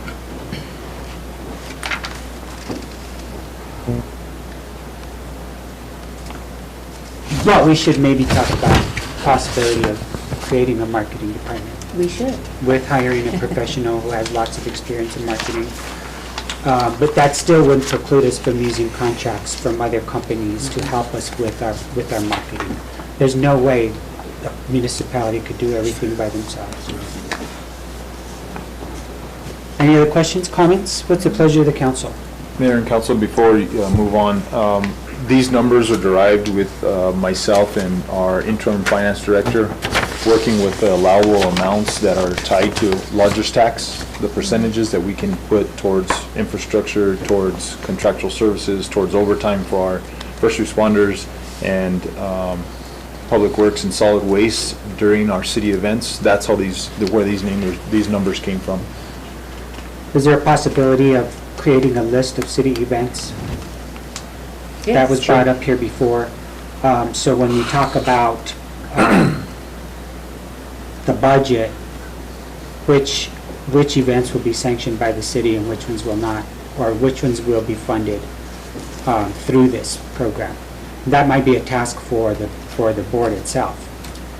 Yeah, we can get that from the film events manager as well, because he does have a list of events, and we can break it down on who actually requested lodger's tax funding. And not only that, but furthermore, with that list, if he can, again, put it on a project management software where you list the event, how many people are going to be there, how much you're going to pay the police, how much, all those things on a spreadsheet or a project management thing that says each event. I think it's important for budget concerns as well as organization. I agree, and we have been discussing that very thing. Maria has a wonderful project management software. Okay, I'll talk to her. Okay. Mr. Mayor? Mr. Mayor? I just want to, after reviewing this budget, I just want to thank Leo for, this is the first time that we can honestly say that the city is going above and beyond for marketing. I mean, New Mexico True, the amount of money that we're investing into New Mexico True is something we've never done before. This RFP, if it goes out Monday, I know we've sat here and we've talked about doing that and never done it, and I just want to clarify that RFP was made in-house. It did not come in from any individual or organization. That was done within the city, the city staff. There was no outside organization that had any input to that. And I want to thank you for that, because I think that's important. I think for the longest time, this marketing, this lodger's tax, individuals felt that it was their budget. And at the end of the day, it's lodger's tax to the city of Las Vegas. And that's what's important. And the reasoning was the city was not doing their job in marketing the city, and I think we're doing that. I know city manager's working on something big. Hopefully it goes through, but I guess he'll keep that until he gets more research done. Talk about putting information out to the, about, I guess marketing the city. I think that's out of this box idea. And just a couple of questions. I know, and I don't know if this decision's been made yet, but I know New Mexico True had offered a 1-to-1 based off of the fire recovery. Have we made a decision on how much we would be participating in that, if we are? We have not finalized the amount yet, but we are looking at that to see what they're offering. If it's on top of, what services they're going to provide on top of the already New Mexico True program that we've already subscribed to. But we'll have more answers for you next month on what we decided with that. Again, thank you, Amy, for what you've done, and I guess I can say you really got your feet wet and stepped right in and taking care of a lot of issues that I think were kind of left undone. That's what we expected, somebody to come in and get the job done and not kind of take 3-4 months before they started, first they learned everything that was going on and then took them time. So what you've accomplished in your little time, I think, has been very appreciative. So thank you, Mr. Mayor, and thank you, City Manager. Thank you, Mr. Romero. Any other comments? What's the pleasure of the council? There's no action item on this one. Oh, there isn't? Is there? I was approving it. Yes. I move approval, Mr. Mayor. There's a motion on the floor by Ms. Casey. I'll entertain a second. Second by Mr. Montoya. Roll call, please. Councilor Romero? Yes. Councilor Olivari? Yes. Councilor Casey? Yes. Councilor Montoya? Yes. I have a motion by Councilor Casey, a second by Councilor Montoya. Thank you, Mr. Mayor. Motion carries. Thank you for all your hard work. Thank you. I appreciate you. Next order of business, please. Request rejection of bids received for RFB number 2022-25 for the Las Vegas Water Treatment Plant SCADA Integration Project. Mr. We have our Mayor, I make a Utilities motion to Director. reject RFP 2022-25. There's a motion on the floor by Councilor Romero. Second. Second by Mr. Ulibarri. Discussion? The reason? We had half a $1,000,000 in funding, and the lowest bid was over 1.4 million, so due to cost. This is just I figured that's what it was, but. NMFA, sorry, it's been a long night. NMFA has verbally committed to help us get the rest of the funding, but that's going to take several months, and so we need to reject these bids, get the funding, and then come back. Okay, thank you very much. So there's a motion on the floor. Roll call, please. Counselor Casey? Yes. Counselor Romero? Yes. Counselor Montoya? Yes. Counselor Olivari? Yes. I have a motion by Counselor Romero, a second by Counselor Olivari. Thank you, Mr. Mayor. Motion carries. Maria, I didn't even have a chance to welcome you, but thanks for being here. And thanks for all your hard work, too. Yes, sir. I appreciate you. Next order, please. Mr. Mayor, is there executive session, any executive Oh. session? That concludes the business items. Motion for adjournment. So moved, Mr. Mayor. Motion to adjourn by Ms. Casey, second. Second, Mr. Mayor. Second by Mr. Ulibarri. All in favor? Aye. Thank you for staying up late. I appreciate everybody's attention. Oh.